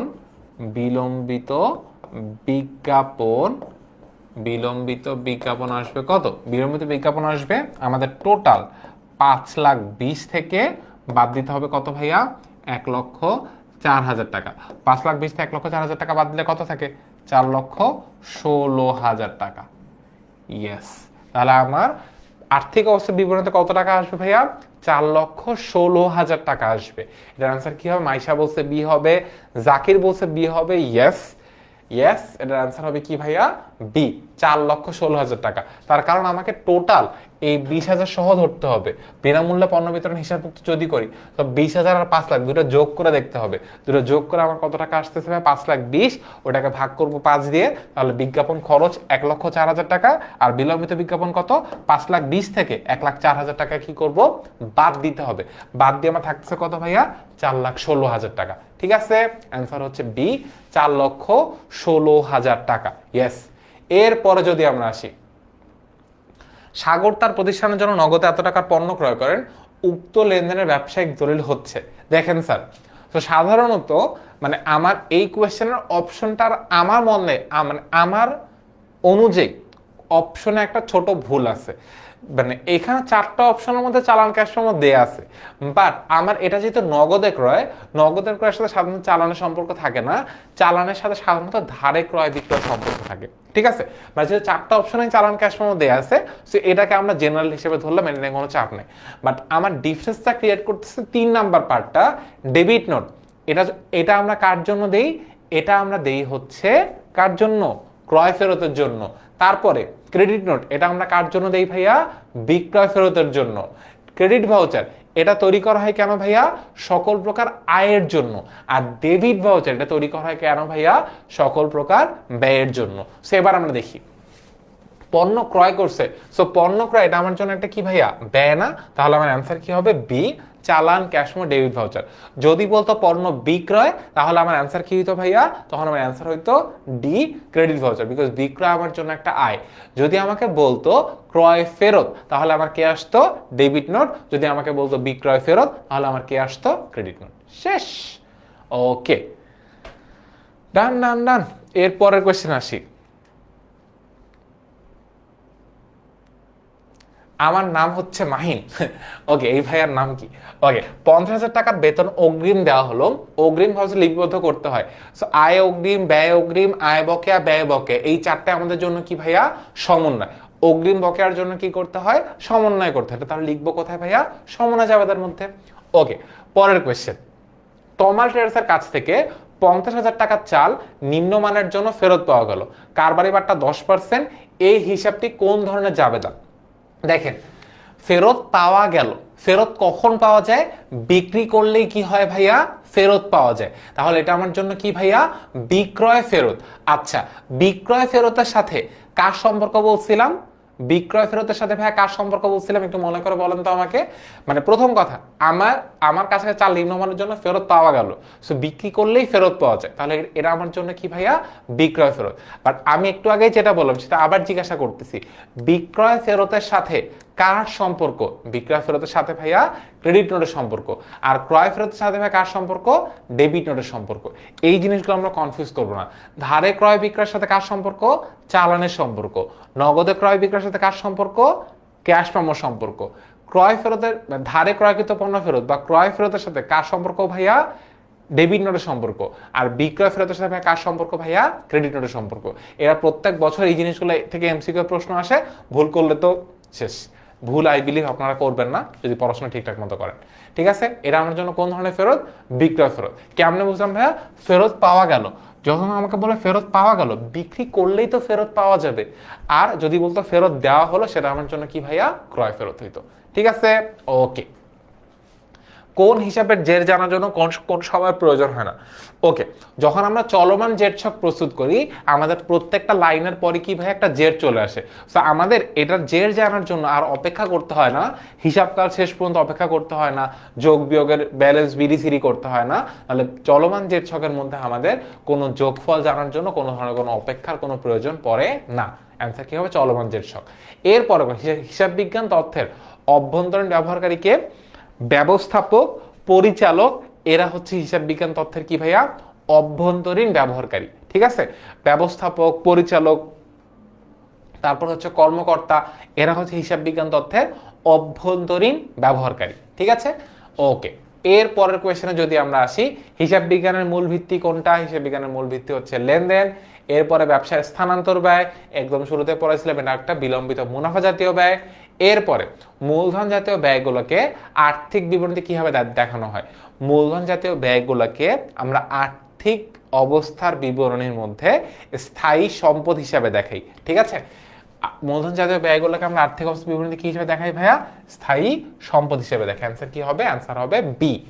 এর পরের কোয়েশ্চেন, অগ্রিম শিক্ষানবিশ সেলামি। প্রথম কথা, শিক্ষানবিশ সেলামি আমার জন্য একটা কি ভাইয়া? আয়। আর অগ্রিম আয়, যেটাকে আমরা আরেকটা কি নামে রাখি? অনুপার্জিত আয় বলি। অগ্রিম আয় বা অনুপার্জিত আয়, এটা আমার জন্য কি? একটা দায়। এর অ্যান্সার কি হবে? এ, দায় হবে। অগ্রিম আয় বা অনুপার্জিত আয়, অগ্রিম আয় বা অনুপার্জিত আয়, এটা আমার জন্য কি ভাইয়া? এটা আমার জন্য একটা দায়। ওকে, এর পরের কোয়েশ্চেন, ধারে ক্রয় কোথায় লিপিবদ্ধ করতে হবে? সো ধারে ক্রয়, ক্রয় জাবেদার মধ্যে লিখবো, মানে বিশেষ জাবেদা হচ্ছে 6 প্রকার দেয়া আছে বইয়ে। তো বিশেষ জাবেদা মানে সাধারণত জাবেদাকে 2 ভাগে ভাগ করা হয়েছে, একটা বিশেষ জাবেদা আর একটা কি ভাইয়া? সাধারণ জাবেদা। সো সাধারণ জাবেদার একটা নাম কি ভাইয়া? প্রকৃত জাবেদা। সো আমি যদি সহজ সমীকরণে বলি, জাবেদাকে আমরা 2 ভাগে ভাগ করছি, একটা বিশেষ জাবেদা, একটা কি ভাইয়া? সাধারণ বা প্রকৃত জাবেদা।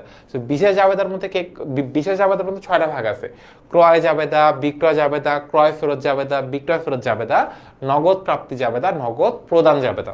এখন ক্রয় জাবেদার মধ্যে অন অ্যান্ড অনলি সকল প্রকার ধারে ক্রয় লিখতে হয়। নগদে ক্রয় করলে সেটা ক্রয় জাবেদার মধ্যে আমরা লিখতে পারবো না। নগদে ক্রয় করলে নগদ টাকা চলে যায়, ওটা কোথায় আসবে? নগদ প্রদান জাবেদার মধ্যে। এরপরে বিক্রয় জাবেদার মধ্যে সকল প্রকার ধারে বিক্রয় আসে, কোনো প্রকার নগদে বিক্রয় আমার বিক্রয় জাবেদার মধ্যে আসবে না। নগদে বিক্রি করে যেহেতু টাকা আসে, সেটা আসবে কোথায় ভাইয়া? নগদ প্রাপ্তি জাবেদার মধ্যে। ওকে, যদি সামারি করি, ক্রয় জাবেদার মধ্যে সকল প্রকার ধারে ক্রয় আসে, বিক্রয় জাবেদার মধ্যে সকল প্রকার ধারে বিক্রয় আসে। নগদ প্রাপ্তির মধ্যে নগদ টাকা যে কোনোভাবে আমার পকেটে উড়ে আসলে, ব্যবসার পকেটে উড়ে আসলে বা চলে আসলে, সেটা নগদ প্রাপ্তির মধ্যে। যে কোনো কারণে নগদ টাকা ব্যবসা থেকে চলে গেলে সেটা আমার জন্য কোথায় আসে ভাইয়া? নগদ প্রদানের মধ্যে। নগদ প্রাপ্তি প্রদান জাবেদার মধ্যে কে আসে না ভাইয়া? কোনো প্রকার কন্ট্রা এন্ট্রি আসে না। কন্ট্রা এন্ট্রি কোনগুলা?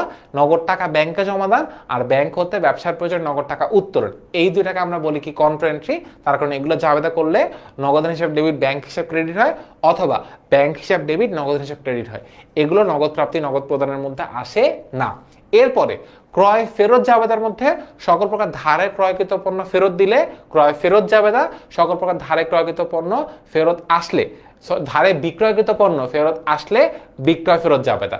ক্রয় ফেরত জাবেদা, ক্রয় জাবেদা বিক্রয় জাবেদার সাথে কার সম্পর্ক? চালানের সম্পর্ক। নগদ প্রাপ্তি প্রদানের সাথে ভাই কার সম্পর্ক? ক্যাশ মেমোর সম্পর্ক। এরপরে ক্রয় ফেরত জাবেদার সাথে ভাই কার সম্পর্ক? ডেবিট নোটের সম্পর্ক। আর বিক্রয় ফেরত জাবেদার সাথে ভাই কার সম্পর্ক ভাইয়া? কার সম্পর্ক? ক্রেডিট নোটের সম্পর্ক। একবারে পুরো সামারি করলাম। এটা হলো বিশেষ জাবেদা।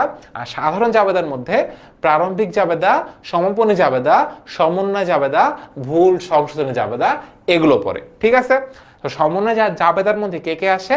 সকল প্রকার আয় অগ্রিম, ব্যয় অগ্রিম, আয় বকেয়া, ব্যয় বকেয়া, এগুলো কোথায় আসে ভাইয়া? সমন্বয় জাবেদার মধ্যে আসে। তারপরে সমাপনী জাবেদার মধ্যে কি আসে ভাইয়া? আয় ব্যয় উত্তোলন। এই 3টা হিসাবকে বন্ধ করে দেওয়ার জন্য কি দেওয়া হয় ভাইয়া?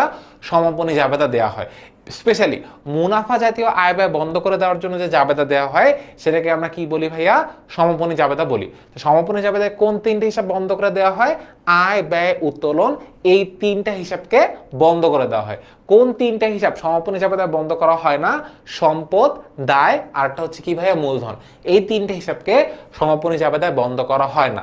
আর হিসাবকালের শুরুতে যে লেনদেনটা দিয়ে সকল সম্পদকে ডেবিট, সকল সম্পদকে ক্রেডিট করা হয়, সেইটাকে আমরা বলি কি ভাইয়া? প্রারম্ভিক জাবেদা। আর যে কোনো প্রকার ভুল সংশোধন করার জন্য যে জাবেদা দেয়া হয় সেটাকে আমরা বলি ভাইয়া ভুল সংশোধন জাবেদা। ক্লিয়ার? একবারে পুরো চ্যাপ্টারে সামারি করে ফেলছি। ইয়েস, যারা বুঝছো তারা তো বুঝছো, যারা বুঝো নাই তারা মানে এই চ্যাপ্টারটা পড়োই নেই। বাট এটা একটা গোল্ড মাইন তোমাদেরকে বলে দিলাম একবারে। এই জিনিসটা মনে রাখতে পারলে অনেকগুলো এমসিকিউ কভার হয়ে যাবে। ঠিক আছে, ওকে, ফাইনান্স কিন্তু হয়ে গেছে কালকে। ইয়েস, ধারে ক্রয় কোথায় লিখতে হবে? ক্রয় জাবেদা লিখতে হবে। এর পরের কোয়েশ্চেন, মালিকানা সত্ত্বের পরিমাণ নির্ণয় করতে বলছে, দেখি তো করো। সো মালিকানা সত্ত্বের মধ্যে আমাদের কি আসে, মালিকানা সত্ত্বের মধ্যে মালিকানা সত্ত্ব বিবরণীর মধ্যে সবার উপরে আসে কে ভাইয়া, মূলধন। মূলধনের সাথে যোগ করতে হয় কাকে ভাইয়া, অতিরিক্ত মূলধন। এরপরে এখানে যোগ করতে হয় কাকে ভাইয়া, যদি সাধারণ সঞ্চিতি থাকে সেটাকে এখানে যোগ করতে হয়। এরপরে আমাদের এখান থেকে বাদ দিতে হয় কাকে ভাইয়া, উত্তোলন বাদ দিতে হয়। তারপরে কাকে বাদ দিতে হয়, উত্তোলন রিলেটেড জিনিসপাতি, দ্যাট মিনস হচ্ছে আয়, কর, জীবন বীমা, এগুলোকে কি করতে হয়, বাদ দিতে হয়। তাহলে আমার এখানে এখানে নিট মুনাফা কি করতে হয়, যোগ করতে হয়। সো আমাদের সামনে এন্টারপ্রাইজে মালিকানা সত্ত্ব নির্ণয় করবো, ফার্স্টে কি করবো ভাইয়া, 2 লাখ। সো 2 লাখের সাথে যোগ করবো কাকে ভাইয়া, নিট মুনাফা কত হাজার টাকা বলছে, 60,000 টাকা বলছে। সো 60,000 টাকা নিট মুনাফা যোগ করলাম। এরপরে সাধারণ সঞ্চিতি কত হাজার টাকা ভাইয়া, সাধারণ সঞ্চিতি হচ্ছে 12,000 টাকা, এটাকে আমরা কি করলাম, যোগ করলাম। এখান থেকে আয়কর আর পণ্য উত্তোলন কি করবো ভাই, আমরা বাদ দিব, বিকজ আয়কর এখানে কি হিসেবে কাউন্ট করতে হয়, আমাদের উত্তোলন হিসেবে কাউন্ট করতে হয়। সো 22,000 টাকা আয়কর বাদ দিব, আর পণ্য উত্তোলন কত টাকা বাদ দিব, 20,000 টাকা বাদ দিব। শেষ।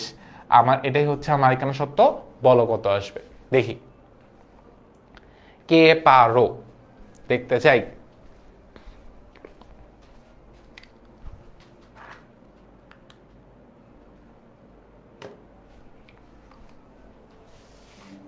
দেখি তো কার আনসার ঠিক হবে। ডি বলছে অনেকে, সি বলছে অনেকে, দেখা যাক কার আনসার ঠিক হবে। বই লাগবে না, টোটাল কি 50 না ভাই, 50টার উপরে যাইতে পারি। দেখি তোমরা কতক্ষণ পারো, তোমরা যতক্ষণ সলভ করতে পারো ঠিক ততক্ষণই সলভ করবো। মাইশা বলছে সি হবে, সুমি বলছে সি হবে, তারপর আরিফুল বলছে ডি হবে। যোগ বিয়োগ করে বলো কি হবে, সেরা সি হবে নাকি ডি হবে। 2 লাখ 2,60,000 টাকা যোগ করে 2,60,000, 2,60,000 12 যোগ করলে 2,72,000, 2,72,000 থেকে 40,000 টাকা বিয়োগ করবো। 2,72,000 থেকে আগে 2,000 টাকা বিয়োগ করি, 2,72,000 2,000 টাকা বিয়োগ করে 2,70,000 হয়। আর 2,70,000 থেকে যদি 40,000 টাকা বিয়োগ করে তাহলে কত হবে, 2,30,000 টাকা হবে। তাহলে দেখি অ্যান্সার কি হবে। ইয়েস, অ্যান্সার হবে সি, 2,30,000 টাকা। ইয়েস। এরপরে বছর শেষে মোট উত্তোলনের পরিমাণ নির্ণয় করো। সো আয়কর একটা আমাদের জন্য উত্তোলন, আর পণ্য উত্তোলনকে আমরা কি বলি ভাই, উত্তোলন। সো আয়কর, জীবন বীমা, এগুলো আমাদের জন্য কি ভাইয়া, উত্তোলন জাতীয় হিসাব। সো উত্তোলনের 3টা পার্ট, আয়কর, জীবন বীমা, পণ্য উত্তোলন, এগুলোকে আমরা কি হিসেবে কাউন্ট করি ভাইয়া, উত্তোলনের মধ্যেই কাউন্ট করি। ঠিক আছে, অ্যান্সার কি হবে, 42,000 টাকা। এর পরের কোয়েশ্চেন, মুনাফা জাতীয় ব্যয় কোনটা, যন্ত্রপাতির আমদানি শুল্ক, যন্ত্রপাতির পরিবহন, যন্ত্রপাতির সংস্থাপন, যন্ত্রপাতির অপচয়।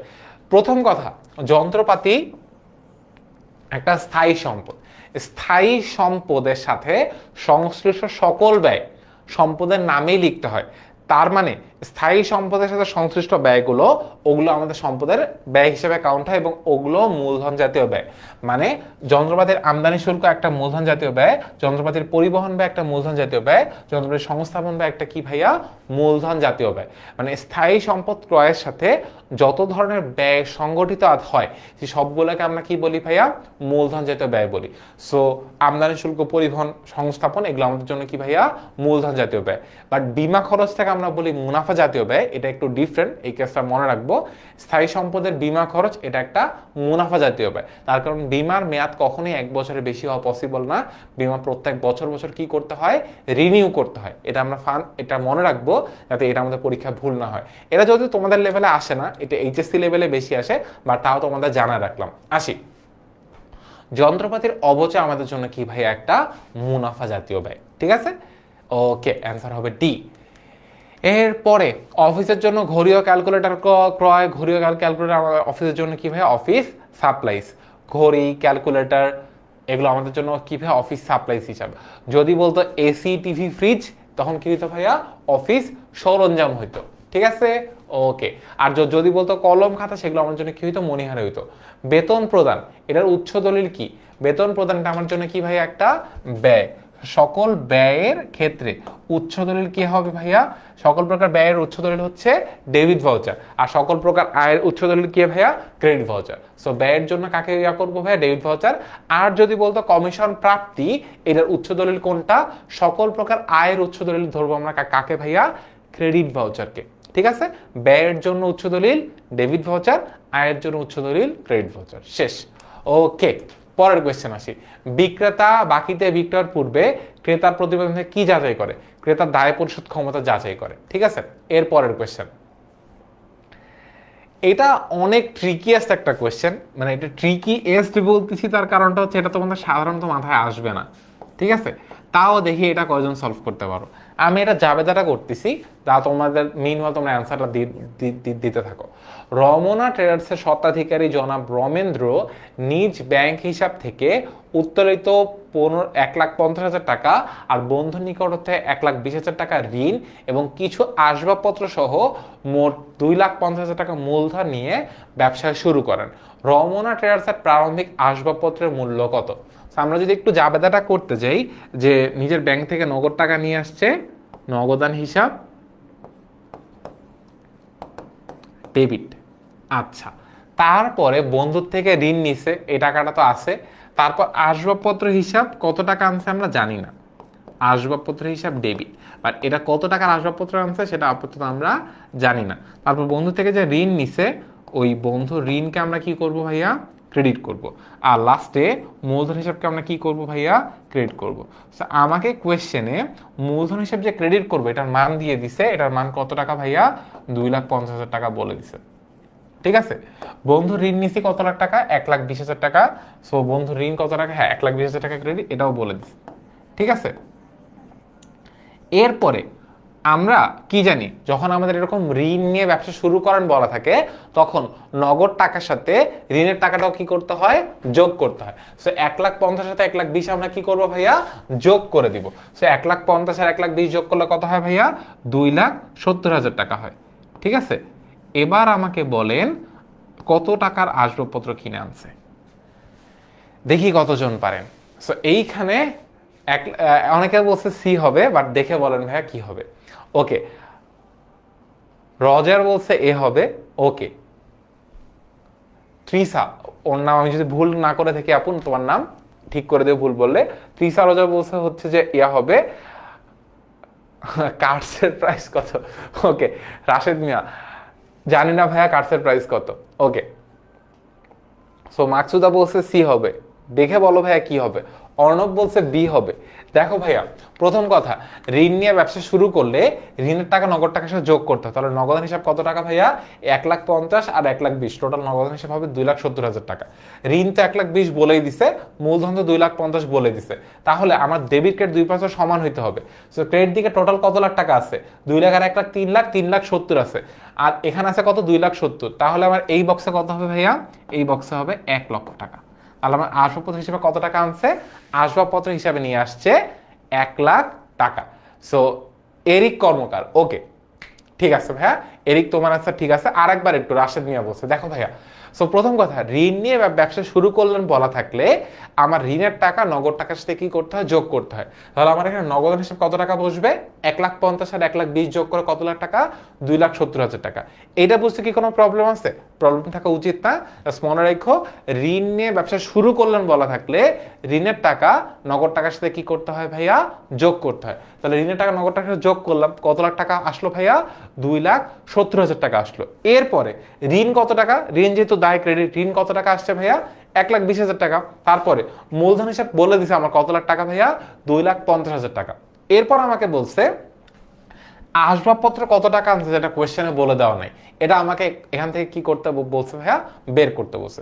সো আমি ডেবিট সাইড থেকে ক্রেডিট সাইড বিয়োগ করে কত লাখ টাকা পাইলাম? ডিফারেন্স পাইলাম 1 লক্ষ টাকা। এই 1 লক্ষ টাকা আমার এখানে কি করছে ভাইয়া? আসবাবপত্র হিসাবে নিয়ে আসছে। বুঝেছি? তাহলে অ্যান্সার কি হবে? এ হবে। ইয়েস, অ্যান্সার হবে এ, 1 লক্ষ টাকা। ডান। এর পরের কোয়েশ্চেন, ব্যবসা ব্যবহারের জন্য ফটোকপি মেশিন ক্রয়, এটা হিসাবভুক্ত হবে। ব্যবহারের জন্য ফটোকপি মেশিন ক্রয় অফিস সরঞ্জাম হিসাবে হিসাবভুক্ত করতে হবে। এর পরের কোয়েশ্চেন, মূলধন জাতীয় ব্যয়ের মধ্যে অর্জিত সম্পদ কোনটি? সো ঘড়ি করার জন্য আমার মূলধন জাতীয় ব্যয় হয় না, বিকজ ঘড়ি একটা সাপ্লাইজ, ক্যালকুলেটর একটা সাপ্লাইজ, স্টাপলার একটা সাপ্লাইজ। বাট কম্পিউটার, এটা আমার জন্য একটা অফিস সরঞ্জাম। সো এইটা ব্যয়ের জন্য আমার কি হয়? এটা আমার একটা মূলধন জাতীয় ব্যয়, আর এটা দিয়ে আমাদের কি হয় ভাইয়া? সম্পদ অর্জিত হয়। তো আমার অ্যান্সার কি হবে? C, computer. এরপরে আর্থিক বিবরণের প্রস্তুতের সময় কোন জাবেদার প্রয়োজন হয়? সমন্বয় জাবেদার প্রয়োজন হয়। এর পরের কোয়েশ্চেন, আসবাবপত্রের অবচয় 3,000 টাকাটা কোন ধরনের লেনদেন? অবচয় ইটসেলফ ইজ আ অদৃশ্যমান লেনদেন, বিকজ অবচয় সাধারণত দেখা যায় না, এটা অটোমেটিক হইতে থাকে। সো অবচয় এটা কোন ধরনের লেনদেন? অবচয় একটা অদৃশ্যমান লেনদেন। এর পরের কোয়েশ্চেন, বিশদ আয় বিবরণী প্রস্তুত করা হয় কিসের পরিমাণ নির্ণয় করা হয় ভাইয়া? লাভ ক্ষতির পরিমাণ নির্ণয় করা হয়। বিশদ আয় বিবরণীর মধ্যে আমরা কি জানতে পারি? আয় থেকে ব্যয় বাদ দিয়ে লাভ ক্ষতির পরিমাণ জানতে পারি। মালিকানা সত্ত্ব বিবরণীর মধ্যে আমরা মালিকানা সত্ত্বের অবস্থা জানতে পারি। আর্থিক অবস্থার বিবরণীর মধ্যে আমরা আর্থিক অবস্থা মানে সম্পদ, দায়, মালিকানা সত্ত্বের অবস্থা জানতে পারি। আর মানে এটাকে আরেকটা নাম আছে, সেটা হচ্ছে আর্থিক ফলাফল। বিশদ আয় বিবরণীর মধ্যে আমরা কি জানতে পারি ভাইয়া? আর্থিক ফলাফল জানতে পারি। আর আর্থিক অবস্থার বিবরণীর মধ্যে আমরা আর্থিক অবস্থা জানতে পারি। ঠিক আছে, ওকে। এর পরের কোয়েশ্চেন, রনি ব্রাদার্সের মূলধন জাতীয় ব্যয়ের পরিমাণ নির্ণয় করো। সো প্রথম কথা আমরা বলছি সম্পদ ক্রয় এবং সম্পদ ক্রয়ের সাথে সংশ্লিষ্ট সকল খরচ সম্পদের নামেই দেখাইতে হয় এবং সেটা আমাদের জন্য কি ভাইয়া? মূলধন জাতীয় ব্যয়। সো রনি ব্রাদার্স ব্যবসার প্রয়োজনে 50,000 টাকা জমি ক্রয় করছে। জমি ক্রয় একটা মূলধন জাতীয় ব্যয়। শেয়ারের লভ্যাংশ পাইছে, এটা মূলধন জাতীয় ব্যয় না। দালান কোঠার ভাড়া প্রাপ্তি, এটা একটা আয়, এটা অবশ্যই ব্যয় না। জমি ক্রয় রেজিস্ট্রেশন বাবদ ব্যয়। সো এটা আমার জন্য একটা মূলধন জাতীয় ব্যয়, এটা আমার জন্য একটা কি ভাইয়া? মূলধন জাতীয় ব্যয়। সো ব্যবহারজনিত ক্ষতি, যেটাকে আমরা কি বলি ভাই? অবচয় বলি। এই অবচয়টা আমাদের জন্য একটা মুনাফা জাতীয় ব্যয়। আমাকে জিজ্ঞাসা করছে মূলধন জাতীয় ব্যয়ের পরিমাণ কত? সো মূলধন জাতীয় ব্যয়ের পরিমাণ কত হবে? 50,000 যোগ 5 লাখ যোগ 50,000 যোগ টোটাল কত হয় ভাইয়া? যোগ করে আমার আসে 5,50,000 টাকা। ঠিক আছে, আমার এখানে মূলধন জাতীয় ব্যয় কোনটা? জমি ক্রয় আর জমি ক্রয়ের রেজিস্ট্রেশন বাবদ ব্যয়, এই দুইটা মিলে আমার মূলধন জাতীয় ব্যয় কত লাখ টাকা ভাইয়া? 5,50,000 টাকা। এর পরের কোয়েশ্চেন আমাকে জিজ্ঞাসা করছে মুনাফা জাতীয় আয়ের সাথে মূলধন জাতীয় ব্যয়ের পার্থক্য নির্ণয় করো। সো আমার এইখানে মূলধন জাতীয় ব্যয় তো আমি একটু আগেই পাইলাম। সো মূলধন জাতীয় ব্যয় কত লাখ টাকা পাইলাম? 5,50,000 টাকা পাইলাম। এটা আমার জন্য কি ভাইয়া? মূলধন জাতীয় ব্যয়। বাট আমার এখানে মুনাফা জাতীয় আয় কোনগুলো? ওই যে শেয়ারে বিনিয়োগ লভ্যাংশ পাইছি, এটা আমার জন্য কি একটা? মুনাফা জাতীয় আয়। দালান কোঠার ভাড়া প্রাপ্তি, এটা আমার জন্য কি একটা? মুনাফা জাতীয় আয়। সো এটা তো অলরেডি মুনাফা জাতীয় মানে মূলধন জাতীয় ব্যয়ের মধ্যে চলে গেছে। দালান কোঠা ব্যবহারজনিত ক্ষতি, এটা আমার জন্য কি একটা? মুনাফা জাতীয় ব্যয়। সো আমাকে বলছে মুনাফা জাতীয় আয়ের নির্ণয় করতে। সো আয় কতটুকু? 1,50,000। সো আমার মুনাফা জাতীয় আয় কত? 1,50,000 টাকা। সো 5,50,000 থেকে যদি আমি 1,50,000 টাকা বিয়োগ করে দিই, সো 0 0 0 আর একটা 0, 5 যোগ করলে 0 থাকে। আর এখান থেকে যদি আমি 1 থেকে 1 2 3 4 2 3 4 5 থাকে কত ভাইয়া? 4 থাকে। সো আমার অ্যান্সার কত হবে? অ্যান্সার হবে সি, 4 লক্ষ টাকা। কোয়েশ্চেনের কোনো নাম পাইলাম না। আচ্ছা, কি পাইলাম না বুঝি নেই ভাইয়া। ওকে, আমাদের এটা অ্যান্সার কি হবে? সাধারণ অ্যান্সার হবে সি, 4 লক্ষ টাকা। ডি না, এটার অ্যান্সার হবে সি ভাইয়া। আরিশা ঠিক করে নিও। ওকে, এরপরে আমাদের পরের কোয়েশ্চেন, মূলধনের বকেয়া সুদ প্রতিষ্ঠানের জন্য কি? প্রথম কথা, মূলধনের সুদ একটা প্রতিষ্ঠানের জন্য কি ভাইয়া? আয় নাকি ব্যয়, সেটাকে চিন্তা করতে হবে। তাহলে মূলধনের বকেয়া সুদ কি হবে?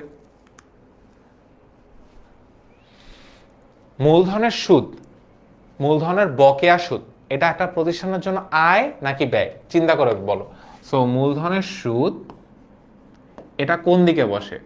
মূলধন বসে হচ্ছে ক্রেডিট দিকে, মূলধনের সুদ বসে হচ্ছে ডেবিট দিকে। তাহলে এটা আমাদের জন্য একটা কি ভাইয়া? ব্যয়। ঠিক আছে, মূলধনের বকেয়া সুদ বলছে, দ্যাট মিনস হচ্ছে বকেয়া ব্যয়। সো বকেয়া ব্যয় আমাদের জন্য কি? একটা দায়। বকেয়া ব্যয় বা ব্যয় বকেয়া, এটা আমাদের জন্য কি? একটা দায়। সো মূলধন যেহেতু ক্রেডিট, মূলধনের সুদ হবে ডেবিট, যে ডেবিটে বসে সেটা আমাদের জন্য একটা ব্যয়। ঠিক আছে, মূলধনের সুদ যদি আমাদের জন্য ব্যয় হয়, সো মূলধনের বকেয়া সুদ আমাদের জন্য কি হবে? ব্যয় বকেয়া আমাদের জন্য দায় হবে। শেষ। ওকে, পরের কোয়েশ্চেন, খতিয়ান প্রস্তুতে নিচের কোনটি সহায়ক বই হিসেবে কাজ করে? অবশ্যই জাবেদা, বিকজ জাবেদা দেখে আমরা কি প্রস্তুত করি? খতিয়ান প্রস্তুত করি। রেওয়ামের প্রস্তুতের মূল উদ্দেশ্য কি ভাইয়া?